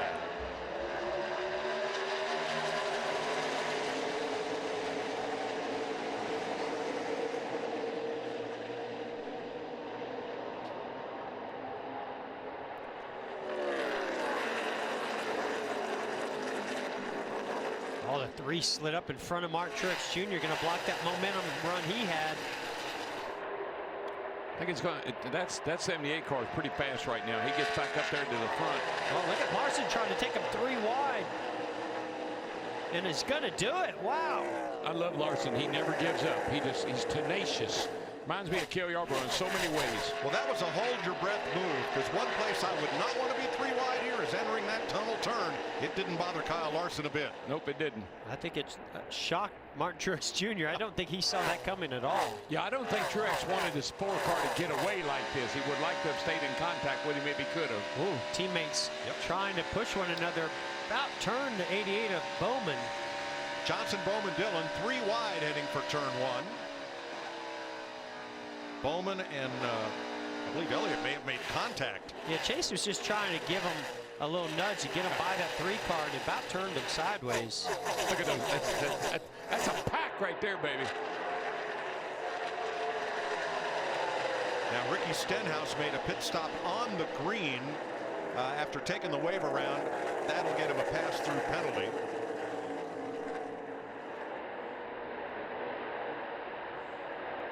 Yeah, if he had just waited a lap, he'd have been okay. Got to cross that start-finish line on the track. See if there's a little contact here as Chase Elliott comes up to teammate Alex Bowman. Oh, yeah. Ooh, baby. No, there wasn't a little contact. No. It was a lot. Nice save by the 88, I'll say that. And we've talked about the rear. With 43, Bubba Wallace has an issue.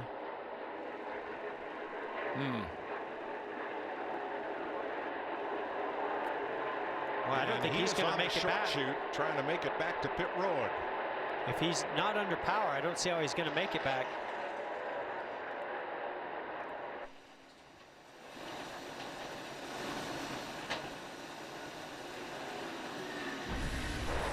Didn't sound like.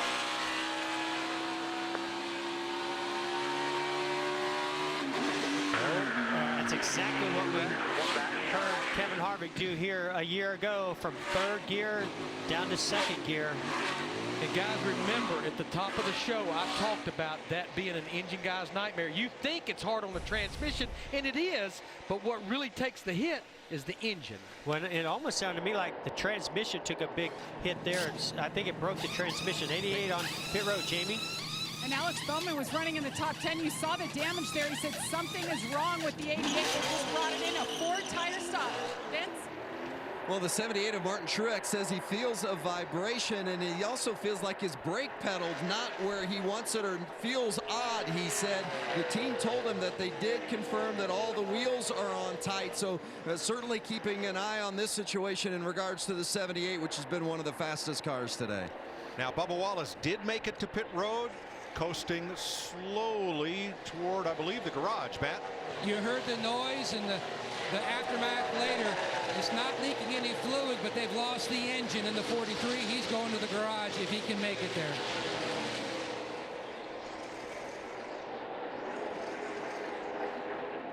Bubba Wallace will be the first car out of the race. Now, Kurt Busch has had a difficult day. He's back on the lead lap. He is in 17th place, but Jamie, it's not been easy. There was a lot going on in that last pit stop. They added a spring rubber, a 4-tire change, and air pressure, but the biggest change was his helmet. They found out, you'll watch it right here, found out his helmet, it sounded weird, sounded like something got into the microphone, and sure enough, I can touch inside the helmet here, and you could feel that it got wet from his water bottle, so they made the swap out quickly and efficiently. And oh, by the way, shout out to the hometown crowd there for the Vegas Golden Knights. He's become a big hockey fan in his hometown, making it to the Stanley Cup Finals in their first season of play. Awesome. And luckily or unluckily, that team has had experience changing out that helmet. They did it on pit road right before the Talladega race was about to start. Hey, now. Who let that dog out? Get that dog a bone. 49 laps to go. It's the Harvick and Kyle Busch show, and they are just less than 1 second apart.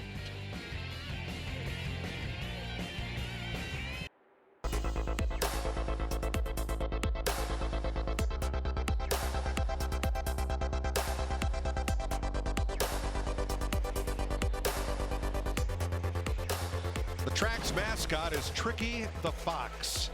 The Tricky Triangle of Pocono has challenged drivers and teams today. 45 laps to go, caution free but for the 2-stage endings. And only one car out of the race, Bubba Wallace, who missed a shift, engine trouble.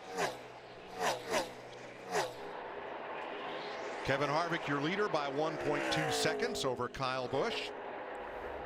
Harvick has led 78 laps today. Nobody else has led more than 11.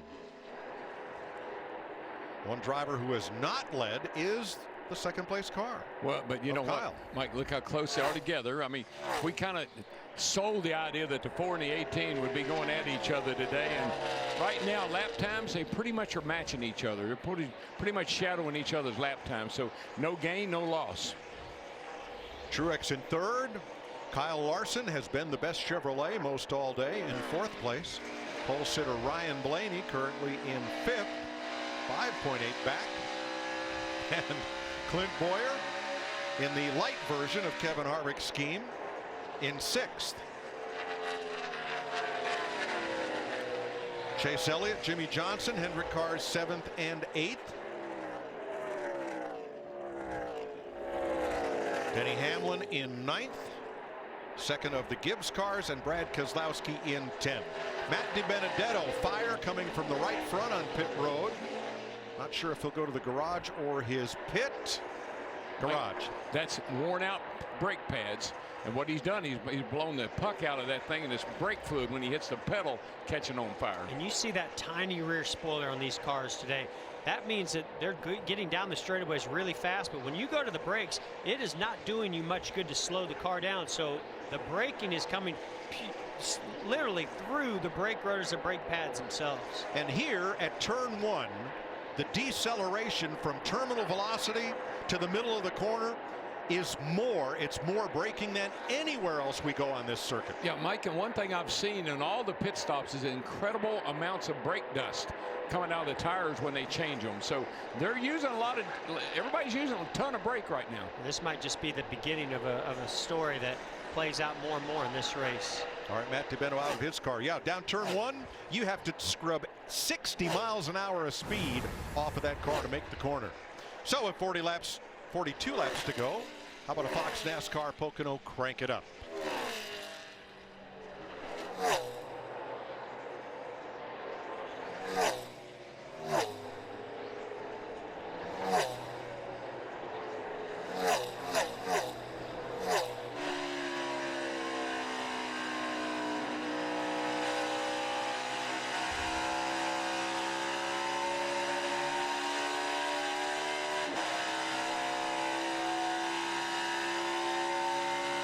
Clear about 7.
Laps to go.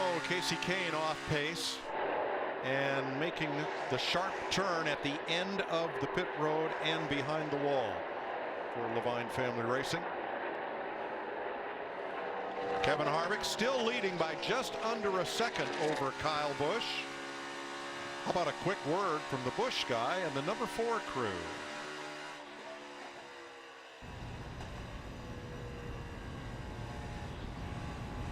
The real winner.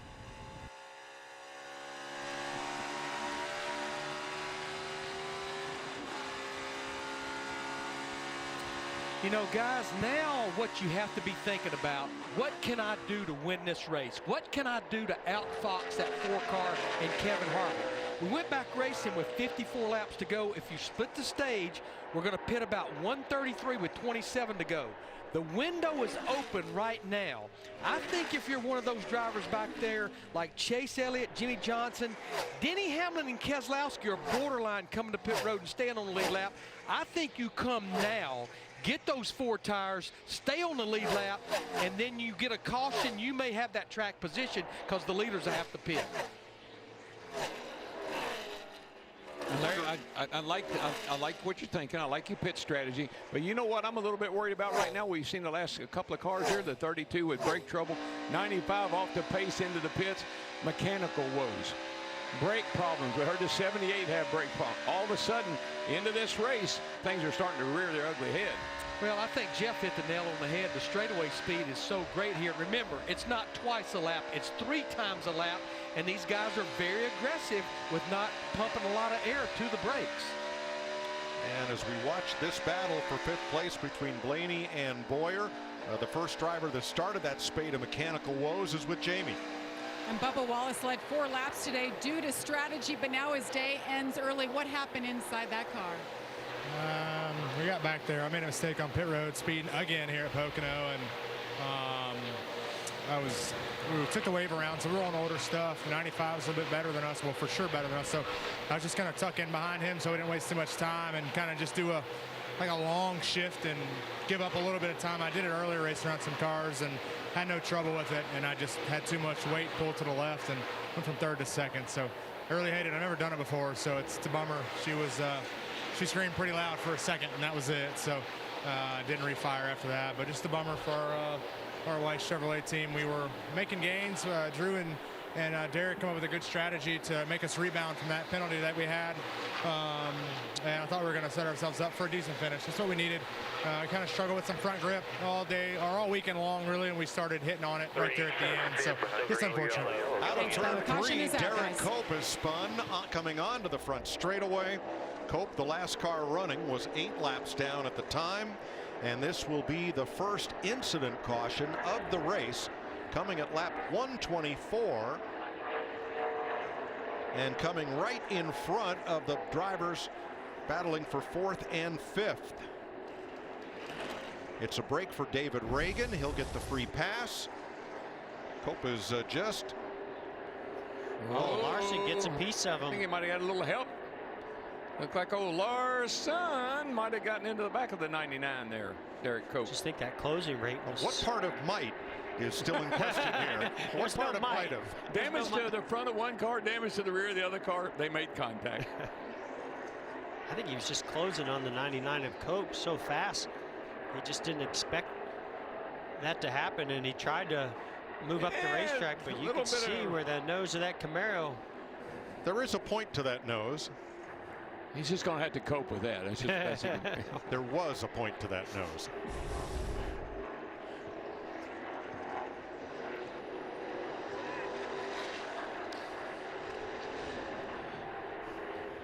We know everybody's coming to pit road because this gets you to the end. But I promise you, my eyes on that 2 car, Paul Wolf, this might be a perfect time with only 18 laps since we last pitted to go with right side tires and right side tires only and get that track position. Like he told me this morning in the garage, if I follow the leader all day, that's what I'm going to do, is follow the leader. I agree, Larry. I think you do kind of the opposite of what I think some might. They probably can't stay out here, but I like your call doing 2 tires now. Just get some track position, and maybe you'll get lucky and get a caution or something else that will switch it up and keep that advantage in your court. Well, Bubba Wallace out of the race. Let's see how the rest of the Coca-Cola Racing family is faring with 35 laps to go. Larson, Hamlin, Suarez in the top dozen. Newman, Logano, Dillon all on the lead lap here as we get down to the closing stages at Pocono. You know, in basketball, there's such a thing as drawing the offensive foul and kind of causing someone to do something which changes the course of the game, and not trying to put anything on Kyle Larson, but have we ever seen a situation where, you know, somebody needs to go around because we need a caution and we need one now? Well, I will say if he did do that, he made it look good. Well, let's hear from Kyle Larson. My nose should be fine. I barely got him. How hard you hit him there? Did you even check out the right front? I didn't get him with the right front. I got him like with the center of the nose. Tip forward. All right, pit road is open, led by Kevin Harvick. Here's Matt. And Kyle Busch looking for back-to-back wins 2018. Also back-to-back wins here at Pocono, having won the July race a year ago. Kyle Busch near the end of the previous run, the car was on the tight side. Possibly put a piece of tape on the grill. No chassis adjustments for this stop for Busch. Coming around to the left side, Cam Wall hits the Lutz on the front. Vince. The 78 of Martin Truex Jr. loose everywhere. He said, got to give me some help if I'm going to contend for this thing. As far as the four of Kevin Harvick, tighter as they went and loose into turn 3 late in the run. So they make an adjustment there. Kyle Busch will be the first one off pit road. Boy, there's going to be a shakeup in the standings here as Harvick couldn't get around pole sitter Ryan Blaney. So Kyle Busch will be the new leader. Harvick drops to second. Blaney will pick up 2 spots. And here's a look at Harvick trying to fire off out of the pit box. Oh, a little bit of close there.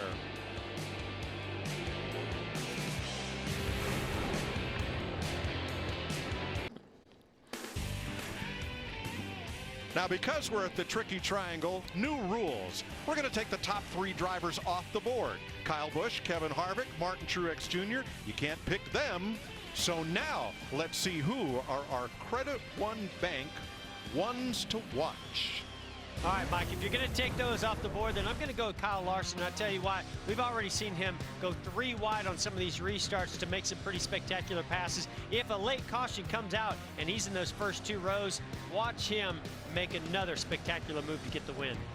Well, Jeff, I'm going to keep giving my attaboy awards out. They may not be ready to go to victory lane, but I've been watching Chase Elliott all day long, right up inside the top 10. In fact, Hendrick Motorsports across the board until Alex Bowman had his issue, inside the top 10, top 15, all day long for the 2nd week in a row. But what's that number 9 car?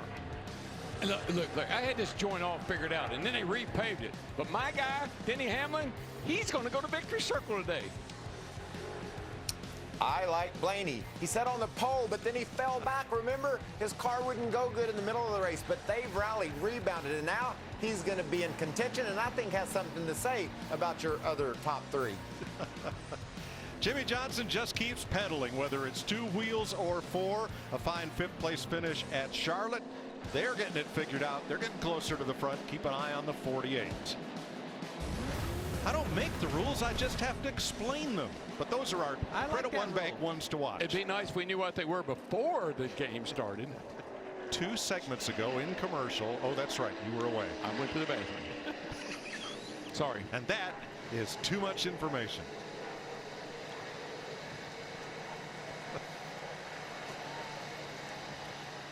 This summer, the 2018 FIFA World Cup is coming to Fox and FS1. Every match is live with over 300 hours of coverage. It's the world's biggest sporting event. It begins June 14th on Fox and FS1. And Darryl, just for your information, I'm not planning to go to Russia, but I'll think about it this summer. No, what exotic beach are you going to? I know there's got to be one in your plans. Hey, let's have a look at the fastest pit stops presented by Xfinity. No surprise here, Kyle Busch on top. And obviously to get that lead, they've been so solid. Hey, 13-0. How about the 88? Alex Bowman popping up in that list. Bowman's had a couple of good runs these last few weeks. Yeah, and to that point, Hendrick Motorsports, we probably don't recognize it enough, but they really have been solid on pit stops this year, this whole year. So Kyle Busch, the new leader, because he beat Kevin Harvick out of the pits. Here with 38 laps to go, the sun has poked through. Yesterday it was hot and a little bit steamy. Today we started the race with an ambient temp of 60 degrees and a heavy cloud cover. That's why this was such a great spinach farm. Very humid, very cool, great place to grow things. I was about to say the same thing. Yeah, no kidding. I would have never thought about that. What I'm going to be looking for right here on this Geico restart is who's going to be the best pusher. I'm looking at that 2nd row. That's who's going to help get the lead. That is Blaney and Truex behind Kyle Busch and Kevin Harvick. Here we go.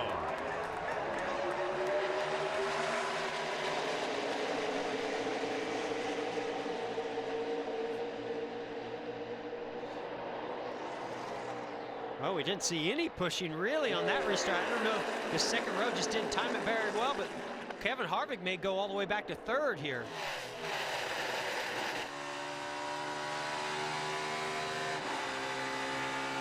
Boy, how quickly things can change.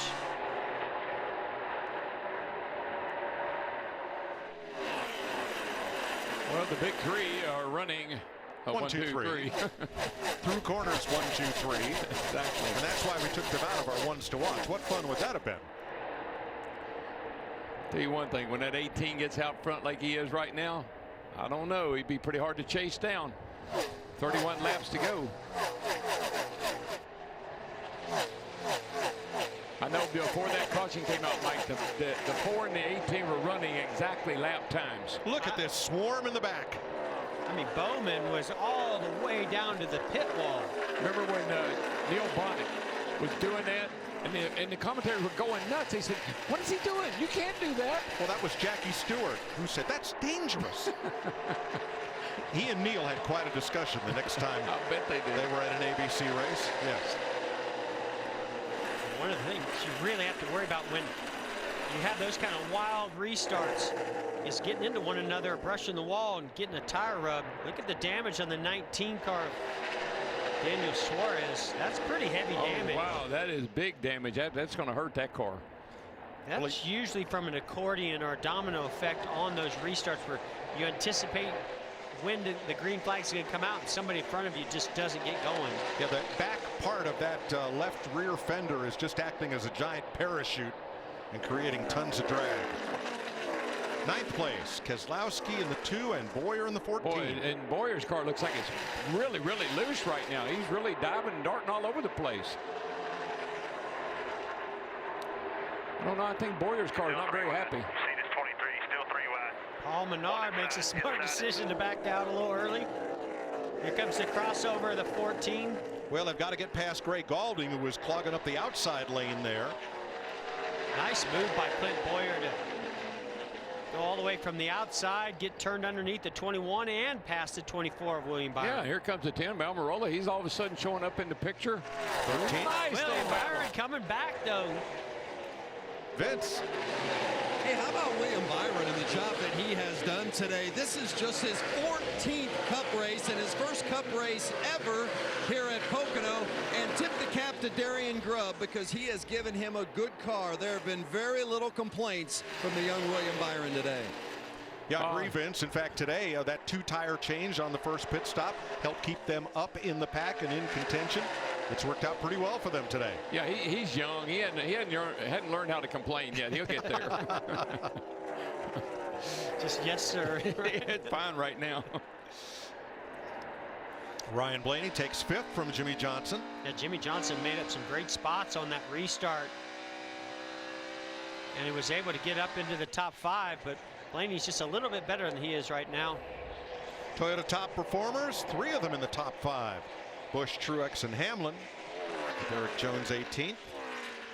And Daniel Suarez back at 24th. They're closing that gap a little bit. 78 is closing the gap on the 18, and the Ford's right with them. So we're going to see a heck of a battle. Right here we see a heck of a battle too. Larson, I believe he just shoved Jimmy Johnson up the racetrack and went right by him.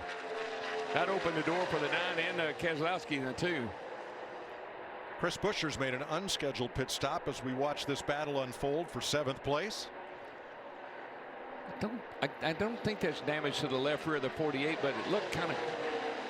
I guess it looks like they got a little bit. I think it's the paint There might job. be some damage from Keselowski. There wasn't any, but there is now. You called your shot there, Babe Ruth. Oh gosh. Some hard, man. You're running out of laps, running out of time. Got to go hard. Well, if there was any damage, it would have come from this, from Kyle Larson. Yeah, he just drives really deep into the corner, gets on the rear bumper, and looks like he took a little bit of air off the 48 Jimmy Johnson to get him loose. Nice heads-up move by Chase Elliott to follow Larson through there. Boy, Clint Boyer slid way up the racetrack. Not sure if he got a piece of the wall or not. No, there. he's just been really loose, right? Yeah, I just think he's got his hands full right now. That car just looked very unstable. We already saw a lap before. Oh, that's getting into turn 1. Yeah. Pick up all that trash on your tires. Matt?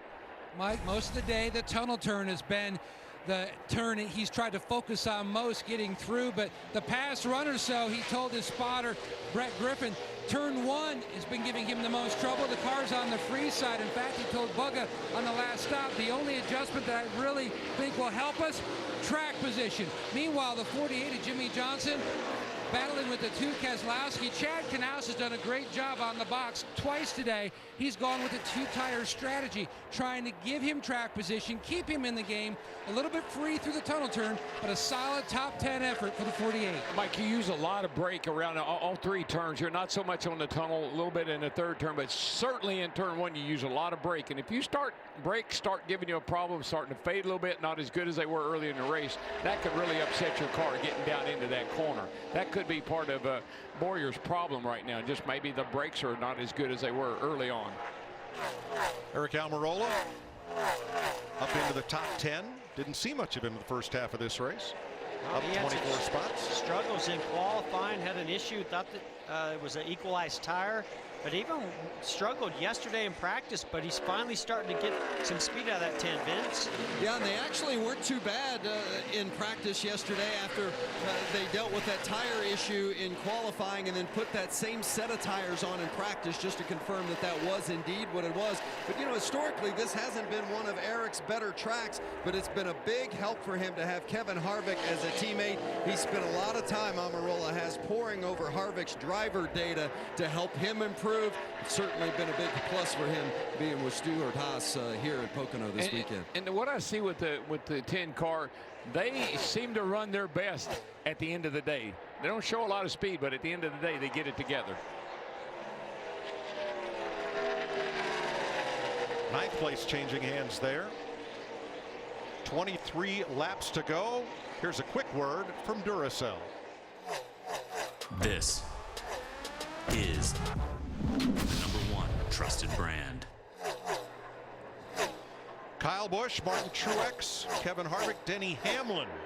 Those 4 drivers all finished in the top 4 positions here last July. Mike, last time by, the leader ran a 93. Truex in 2nd place ran a 96, and Harvick in 3rd ran a 90. So they're just laying laps down almost identical to each other right now.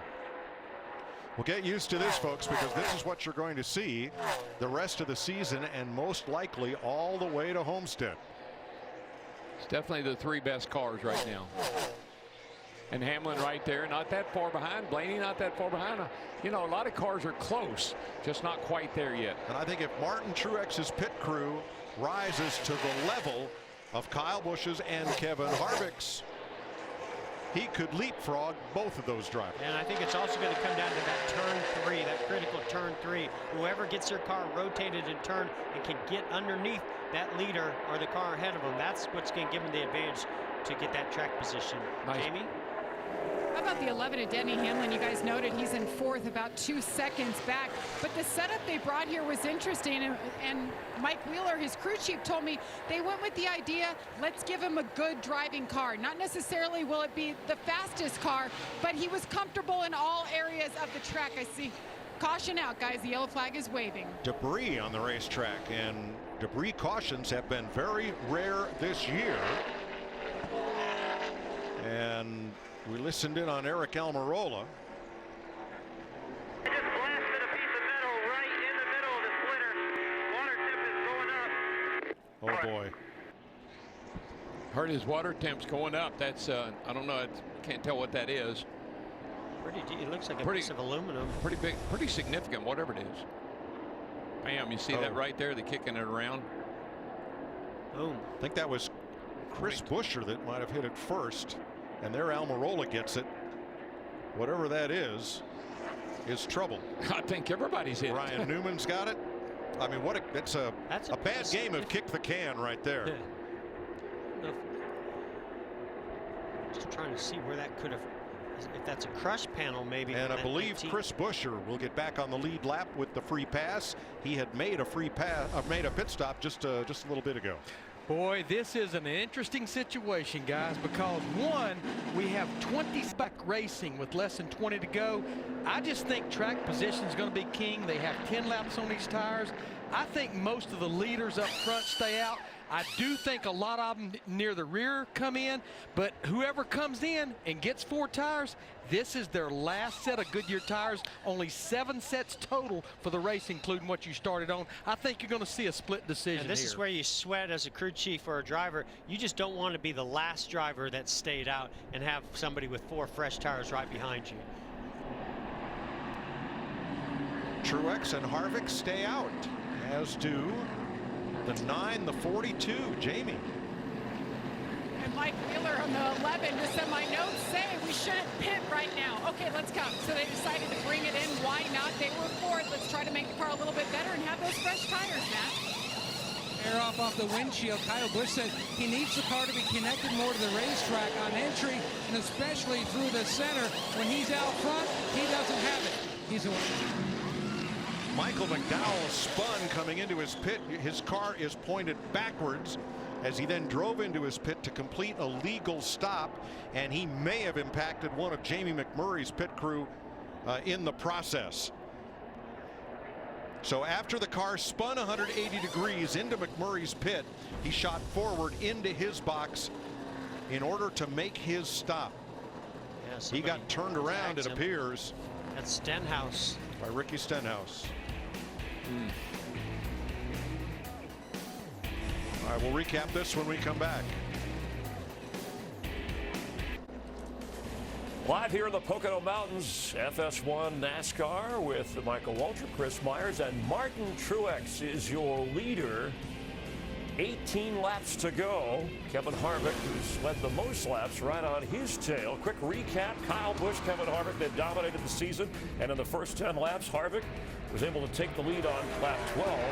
He's led 4 different times for 89 laps. Led Joey Logano on pit road. Yeah, issues for the 22. His car didn't run well from the beginning of the race. Then they had a fueling problem, so it's just been a down day for Joey.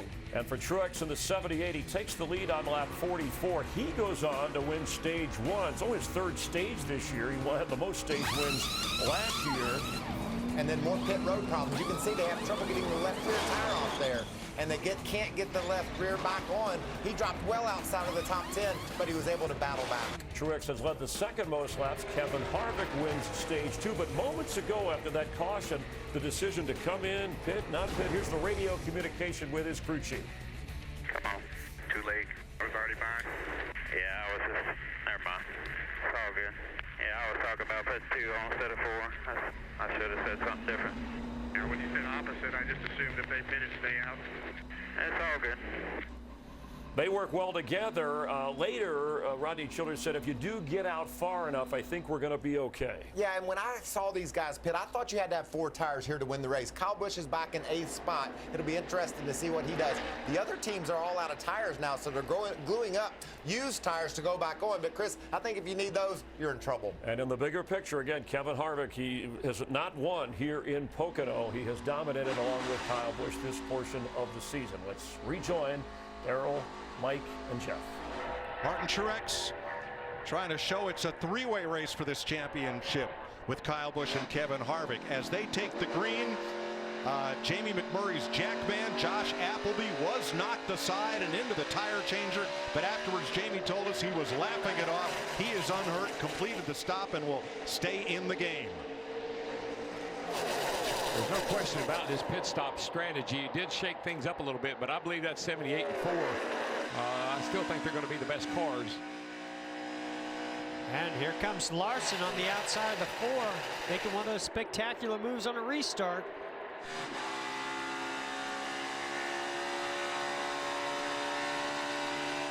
This ought to be interesting. See what happens here over the tunnel. Well, you think how much Kyle Larson must have picked up last night racing Michael Waltrip in go-karts at the slick track. He is an animal out there. On the outside. Yeah. Well, you want to talk about an animal. Well, let's watch this 18 of Kyle Busch with those 4 fresh tires. He made some of the most spectacular moves on a restart yesterday, the Xfinity race, to win that race. He's going to have to make some more here, and he already has picked up quite a few spots. I just believe that 78. We watched him a little earlier in the runs. He was really, really good. He's got a really good car. Not that many laps on his tires. This will equal out here shortly, and he's going to be in good shape. Boy, don't you know if that 18 car gets ahead of the 4, Kevin Harvick, Rodney Childers, and Kevin Harvick are going to be kicking themselves for not coming to pit road. 8th place, Boyer Elliott. Boy, Boyer's car looks a lot better on this run than it did earlier. And William Byron, the rookie, into the top 10. Hung in there all day long, had a top 10 car pretty much all day long. William Byron doing a nice job. It seems like the bigger the challenge of the track, the better William Byron does. I just think he likes to run, set in the simulator a lot. I think it really helps you at this racetrack with the shifting and all your points that you have to hit. Vince on our leader. Well, it was a real roll of the dice for crew chief Cole Perrin as to whether or not they brought Martin Truex Jr. in for on that last stop. They elected to stay out, but they were hoping that more would stay out with them. Didn't happen that way, so now they're going to rely on their speed with about a 1-second lead over Larson. We'll see if they hold on, but they do have that one set of tires if we would happen to get a yellow here in the next lap or two. Well, Larry, you listened in on Kevin Harvick's radio with he and Rodney Childers.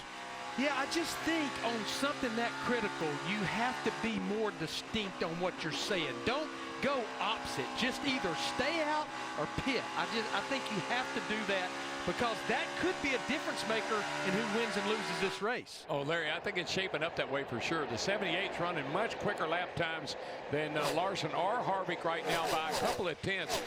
That clean air out front is really helping the 78 car. So the front 3 cars, plus Chase Elliott in 9th, did not stop under this caution flag. I mean, I agree with staying out. I felt like there should have been more that stayed out with that many. Whoa, Denny Hamlin! Ooh, contact. Ooh, the inside wall. And this changes everything. 4 coming here. 99's your last right here. Hamlin was 11th, and look at the damage to Alex Bowman. Bowman's car from that collision. Not good. I don't know. Looks like he got loose and got the outside wall with that right rear. This could get a little heated here, guys. Now the front end damage on Hamlin came as he spun to a stop. And this started way back on the front straightaway. Let's see if we can figure out what the heck happened here. Down in the corner, down into 1, pretty much side by side. See Bowman. Oh, yeah, you see what happened. Hamlin got a little wee bit loose, and that sent the 88 up the hill. Hamlin spins. That's a chance you take when somebody's on your outside like that. It can suck you around, make you loose. Well, here's where it started. Side drafting down the straightaway. Boy, Bowman real aggressive. And this area where he gets loose, that's that critical area. There's a bump, and you got to jump back in the throttle after you get to 3rd gear. You'll see the back end step out right there, and the car goes take right. Much. Well, Jeff, you talked about that earlier, going into turn 1 side by side, about the bottom car being in a disadvantage, and there's the result. And when I first started to watch this replay, that's what I thought was going to happen, is the 88 was going to get right on his door, but he actually got loose before Bowman even got to his door. Yeah, you just see that 11, the back steps out, and he just shoots right. Nice job by Ryan Newman shooting through there. But I also think there was no love lost as they came down this front straightaway. Things started to heat up a little bit right there.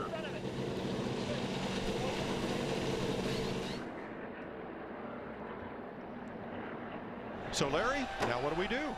Yeah, I almost think the bed has been made. You know, you're up near the front. You can't come. Mike, yeah, if you're back there and you're well beyond the front pack, if you have a set of sticker tires left, remember I mentioned that a lot of people use their last set of tires. Yeah, come on and get 4 fresh tires, but I think the top dozen, top 15, their bed's made. So you wouldn't give up positions 1, 2, or 3 to get tires. You'd end up starting 24, 5, and 6.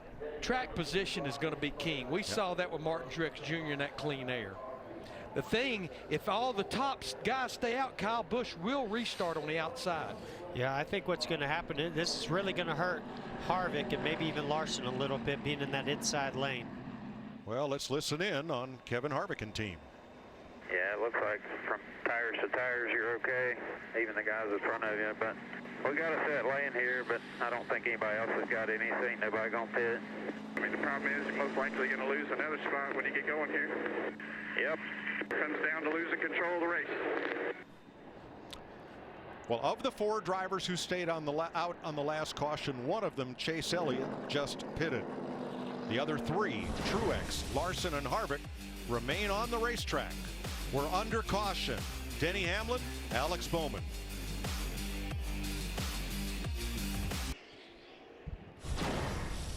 '16-time NHRA Funny Car champ John Force had a big crash in qualifying at Route 66 Raceway in Chicago last night. It's been his 4th crash in 9 events this season, but he's back and ready for Sunday eliminations coming up next on FS1. There's John. Steve Torrence, #1 qualifier in Top Fuel. Matt Hagan, first in Funny Car. NHRA Chicago coming up next. 11 laps to go in this Monster Energy NASCAR Cup Series race from Pocono as Denny Hamlin, his car gets pushed to the garage after spinning in turn 1, collecting Alex Bowman, who he was racing side by side with down the front straightaway. Yeah, we're going to have a pretty big drag race down this front straightaway right here, and I think whoever goes into turn 1 and comes out of the side over there in the lead could be the guy to win this race. It's going to be really the 42. We know he's not going to give. The 18's third on the inside and the 4's out. This could be very interesting. And I think the 18 of, Mike, of Kyle Busch, he knows he's going to push that 78, but he knows he's got to get by him. And I don't think that if they get out there, like you said, Darrell, whoever gets out there is going to control this race. This restart is critical. Harvick and Almirola have 18-lap better tires than the front row and Kevin Harvick. Oh, we got Eric Jones got turned into another car and into the wall. He and Joey Logano may have got together on that restart. Now the question is going to be, how did they score this? Those top 5 or 6 positions are going to be critical, how they score it, whether you start in the inside lane or outside lane. And remember, Jeff, they'll go back to the last loop they crossed at the moment the plunger was hit, the moment of caution. The plunger, I like that, Larry. I do too. The button was Go hit that plunger. But these cautions, that's exactly what Martin Truex Jr. needs. He needs this thing to continue to go under caution as many laps as possible. Now look right by the scoring pylon on our freeze on the replay here. There you see the 20 of Eric Jones way down on the inside. No, he's getting a push from, so he jumps out. He's getting a push from the 22, and unfortunately when he jumps out, it looks like the 22's front bumper just clipped his right rear and spun him. I don't know if Joey was pushing him or not. Well, I mean pushing him to get to that inside pushing around line. I think. And Joey told his spotter, please apologize to the 20. Didn't mean to get into him like that. Yeah. Boy, that almost turned around Ryan Newman as well. Yeah, Newman got a little damage out of that as well. Daniel Suarez gets the free pass. Who was it on the last caution? I believe it was. What? Well, let me not check. See if we can we'll double check. Ride along with Newman here and see what he felt.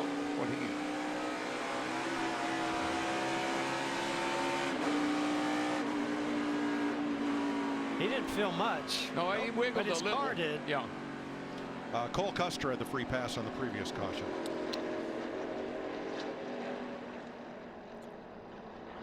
Now you got William Byron 4th in line there. Jones pulls out on the 24, and Logano had a run. Yeah, I really believe Logano was pushing him to get the 20 of Eric Jones that run. Now there's let's see what happens. That's here, William guys. Byron. Behind him is Newman. Really trying to anticipate the start, but just doesn't get going. That backs up to 31 of Newman. And then that's when the 20 car jumped out to try to make the pass, and the 22 was already there, I think. Maybe is what happened. Big caterpillar effect, yeah. accordion effect. Accordion effect, yeah. So the loop after the start-finish line, the next scoring line after start-finish is the pit out. And I'm not sure if they were that far by the time the caution, as Larry said, plunger was hit. And they no longer go off the flagman. The official, the race director in the tower, when he pushes that button that illuminates the caution lights, everything comes to a halt. It freezes the field right there. It's on computer. It's not by eyeballs. It's not by anything. Boy, I tell you though, the Cole Pern and that crew down there looked like they were having a really serious conversation about maybe the restart. I'm not sure what they were talking about, but I think they're a little concerned. Now, our timing and scoring is showing Kyle Busch in 3rd position, Kevin Harvick in 4th. If that is true, that now flips who the advantage goes to. I think that inside line is not an advantage. It's a disadvantage. So now advantage back to Truex. Still is in control, but now he may have Kevin Harvick in that outside 2nd row pushing him. Yeah, that control car, the 78, that little bit of a jump he can get is all he needs to clear the 42, and he's gone. And I think Kyle Busch is going to be looking to jump inside the 42 of Kyle Larson if he can get a run on him as quickly as possible. Now, as they line back up, this is where that scoring loop is across the track. Yeah, it's hard. And of course, we can't sync that up with the caution light. No, but, but NASCAR can. You can clearly see the 78's got a pretty nice lead here on everybody. Then here comes the 42. And there's the 18 on the outside, the 4 inside. So that's obviously the loop that they went with. And that would determine the restart order. And this was instituted some years ago as a safety move so that drivers, not only would they not race around to the caution flag, but they wouldn't race to the next loop to be scored once an incident occurred. When that caution waves, your position has already been determined. Yeah, the only time they would go to actual footage like we just showed is if that was determining the finish of the race. Mike, what'd you say about caution flags? We haven't had any all day, and all of a sudden here we are. What, we've had 3 in the last. Darrell, I said that an hour and a half ago. Well, they just got down there. Yeah, we've had 3 of them here in the last stage. So it looks like NASCAR has reviewed that, and maybe they end up going back to the start-finish line. Yep. And so that actually means that Kevin Harvick is going to be in 3rd place. So what we've learned here is the caution was out before the leader reached the end of pit road. Right. So the prior caution loop to determine positions is the start-finish line. Which doesn't work well for Kevin Harvick, but he's still in that outside lane, so I'm not sure if they've gotten the message on that. Well, we're coming green. Because you definitely want to be in that outside lane.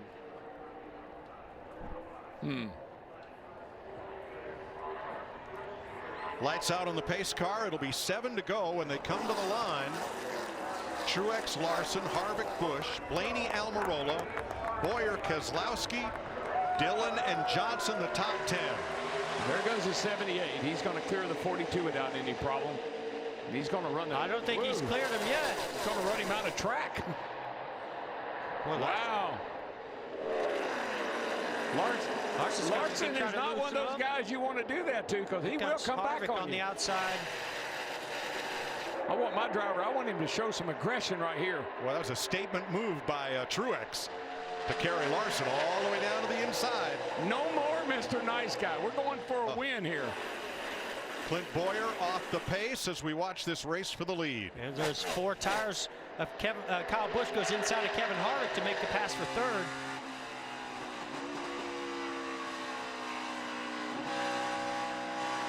Blaney on Harvick's bumper and Almirola right there. Then Keselowski and Johnson and Dillon. Got a bunch of guys back there, Mike, racing really, really hard to be in the top 5, the 12, the 10, the 2, the 48. Time to go. There's only 6 laps to go. And Johnson right in the middle of all of them.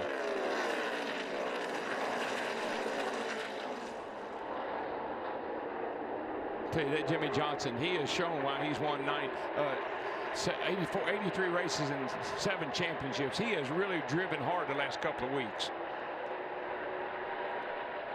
7th place, Keselowski.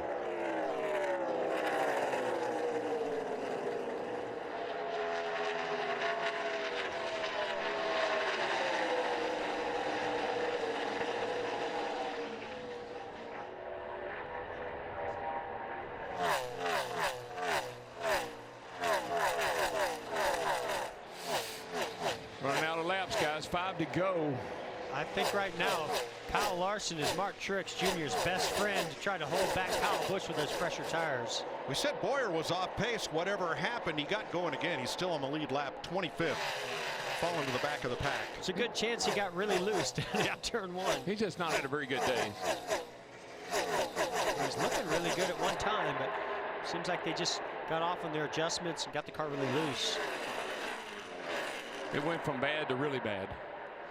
Well, a bad pit stop threatened to ruin Martin Truex's day. The tire changer bumped into the jack. They had trouble on the left rear, but he came from 14th to 6th in that segment, and then worked his way back up front, where he is with 5 laps to go, 6/10 up on Kyle Larson.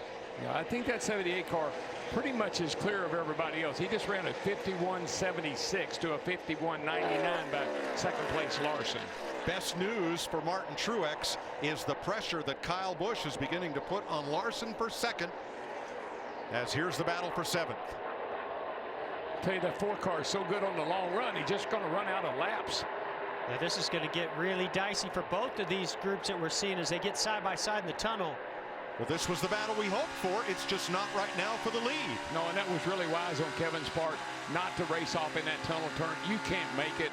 2 cars that fast. That was a good move on his part. I was super impressed. He was able to get a run off of turn 1 and get side by side with Kyle Busch.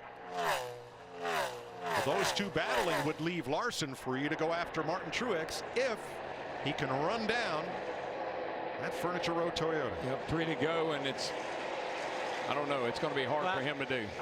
He's so good on the restarts, has such great short run speed. That's where his specialty is right now. And unless a caution comes out again, I just don't see Larson's going to have the speed. What I like about Larson, the car doesn't have to be perfect. He can make it up. He makes up a lot of difference sometimes. Penske Fords trade 5th place. Keselowski moving up. Fellas, we got a 3-horse race for this championship. Martin Truex has earned his spot today at the head of the table with Kyle Busch and Kevin Harvick. Hey, I wouldn't count out these top 4 of being the cars that go to Homestead and battle out for the championship. We kind of said that in our pre-race show. We thought the 42 was on the outside looking in. Today he's on the inside looking out.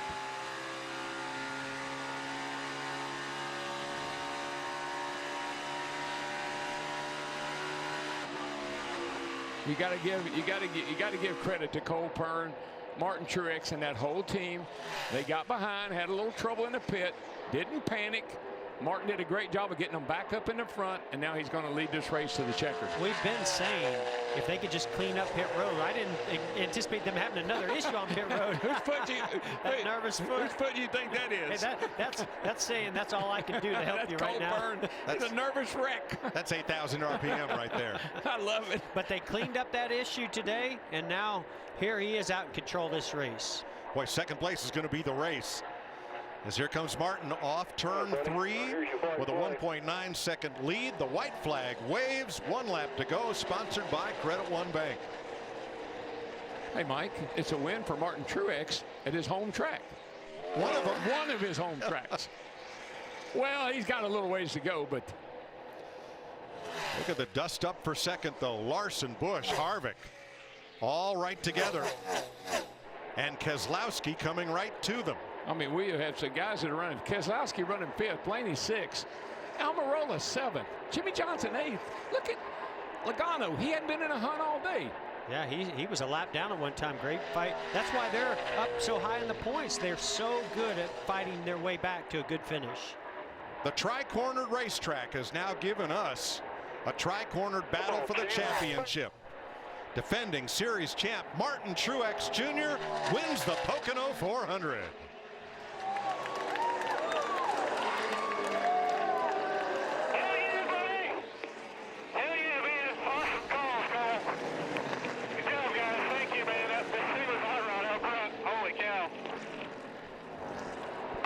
Martin. I sure hope they got a lot of Yingling in victory lane. We're going to drink it all.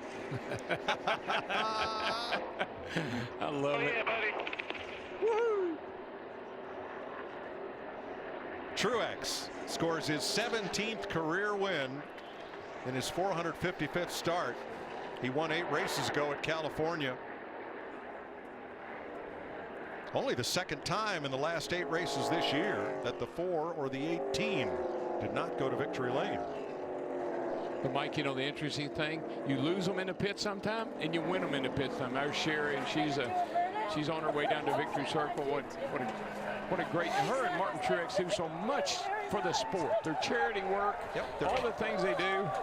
Their Catwalk for a Cause donated $1.2 million to build a children's emergency room at the hospital in Huntersville, North Carolina. Just amazing. You heard her say, this is such a special day. Finally, I get to be here. It's been a while since she's been Martin Truex Jr. in victory lane. Yeah, sweet. 16th career win for Furniture Row Racing.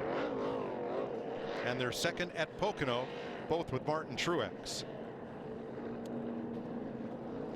You look at that top 5, Truex, Larson, Busch, Harvick, Keselowski, and I think there's a very good chance our final 4 at Homestead come from that top 5. I think you're right.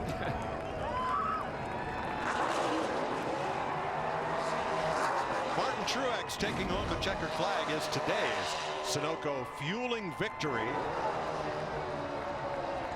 That lap 140 caution, the one for debris, was the key. 3 of our top 4 finishers stayed out under that caution flag.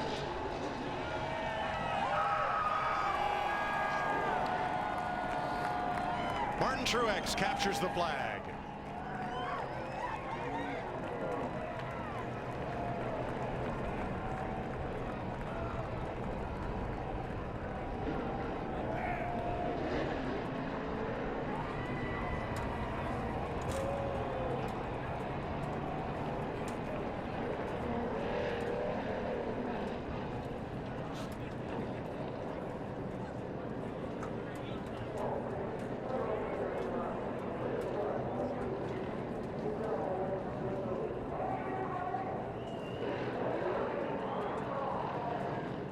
Martin Truex salutes the fans here at Pocono. Here's Jamie. And Kevin Harvick just getting out of the car. Well, it was a good battle most of the race, Kevin, and then it came down to, do we pit or not? What happened to you guys on the last decision? That decision didn't matter at all. We lost control of the race on pit road when we didn't come out first. So, you know, they didn't do anything wrong. We just didn't come out first like we came in. So it's great car with our Busch Ford. The guys did a great job. I mean, you win some, you lose some. I mean, you're racing against guys like that, and it's kind of come down to splitting hairs. And the 78 and 18 were both really good today, and it was a lot of fun racing with them. So just got to thank everybody at Stewart Haas Racing and everybody on our Busch Jimmy John's Ford. All right, Kevin Harvick brings it home 4th today. Matt? Kyle Busch takes home his 9th top 3 finish of 2018. You had the fresh tires. The debris caution came out. Did that extra heat cycle take away that advantage? Well, we got tires for our final stop, and then we were leading the 78 and the 4, and then a caution came out for debris in 1 that looked like a shoe booty. And then we decided to pit and put tires on again right there because we had about 10, 11 laps on tires, and that's where we got burned here in this race, exact situation last year. And so we didn't want to make the same mistake again, but you know, it just, once I got back there, I just couldn't pass those guys. You know, it was just stuck where I was at. So the 4 tires just didn't do anything today. It was certainly all about being out front. That might have been just as cool as it is. You know, their tires were pretty equal to ours with the cycle on them that we had with a couple laps or 1 lap or whatever fire that we had. But overall, good day. The M&M's Camry was fast. We were up front. We led some laps. We were with the 4, with the 78, with the 42. I don't know. It's just put any which one of us in whatever order you want, and that's how it was going to end up, you know. So seemed like that's kind of just what we all had today. Like a bunch of M&Ms in a bag. Colors everywhere. Mike? Well, he certainly listed off the contenders for the championship as we see them, and yeah, on any given day, any one of them can go to victory lane. This one did. The Furniture Row Racing number 78 Toyota, Martin Truex Jr. back in a familiar spot after winning last year's championship. Here he comes. And Vince Welch is there to greet him. The champ is back in victory lane. Winner for the 2nd time this season, Martin Truex Jr., and he is enjoying the spray of beer a little more today. After runner-up in back-to-back races, he puts it in victory lane today. Man, you had to earn that one. The restart was 7 to go. Were you concerned at all that maybe those tires, those old tires, weren't going to be enough? Yeah, you're always concerned on restarts. You just never know, and so much can happen on those things. But we were luckily able to get a good one, and just can't say enough about everybody on this team, everybody, Cole and all the guys. Really did a good job last night. You know, we had a good practice yesterday. Really, it's been a good weekend overall, and just kind of been a sane weekend. I feel like we're getting back to what we were doing last year. So just thankful for them, everybody in Denver, everybody at TRD, everybody at Bass Pro and 5 Hour for all their support this season on this race car. Auto owners for coming on board, Furniture Row Denver Mattress, you can't forget all those guys. So tracker boats, all our friends up here in the Poconos, this is a heck of a day. The 4, the 18, the 78, we went at it all day long.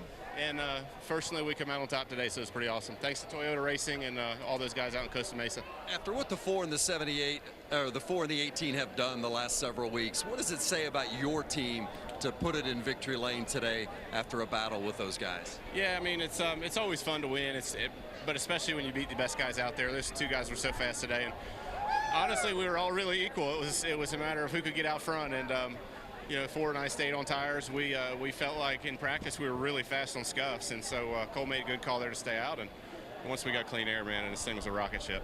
Great job. Well done. Thanks, guys. Marietta, New Jersey is hometown, 150 miles from here. It was 3 years ago at this track where Martin Truex Jr. won his first race for Furniture Row Racing in his Toyota, the defending champion, showing he belongs up there. When you talk about who's going to be the championship for with the success of Kyle Busch and Kevin Harvick, and he put on a show today. 3 drivers have won 11 of the 14 races this year. He can catch 2. We might see him on MLB Whip Around with those kind of hands. More in a moment.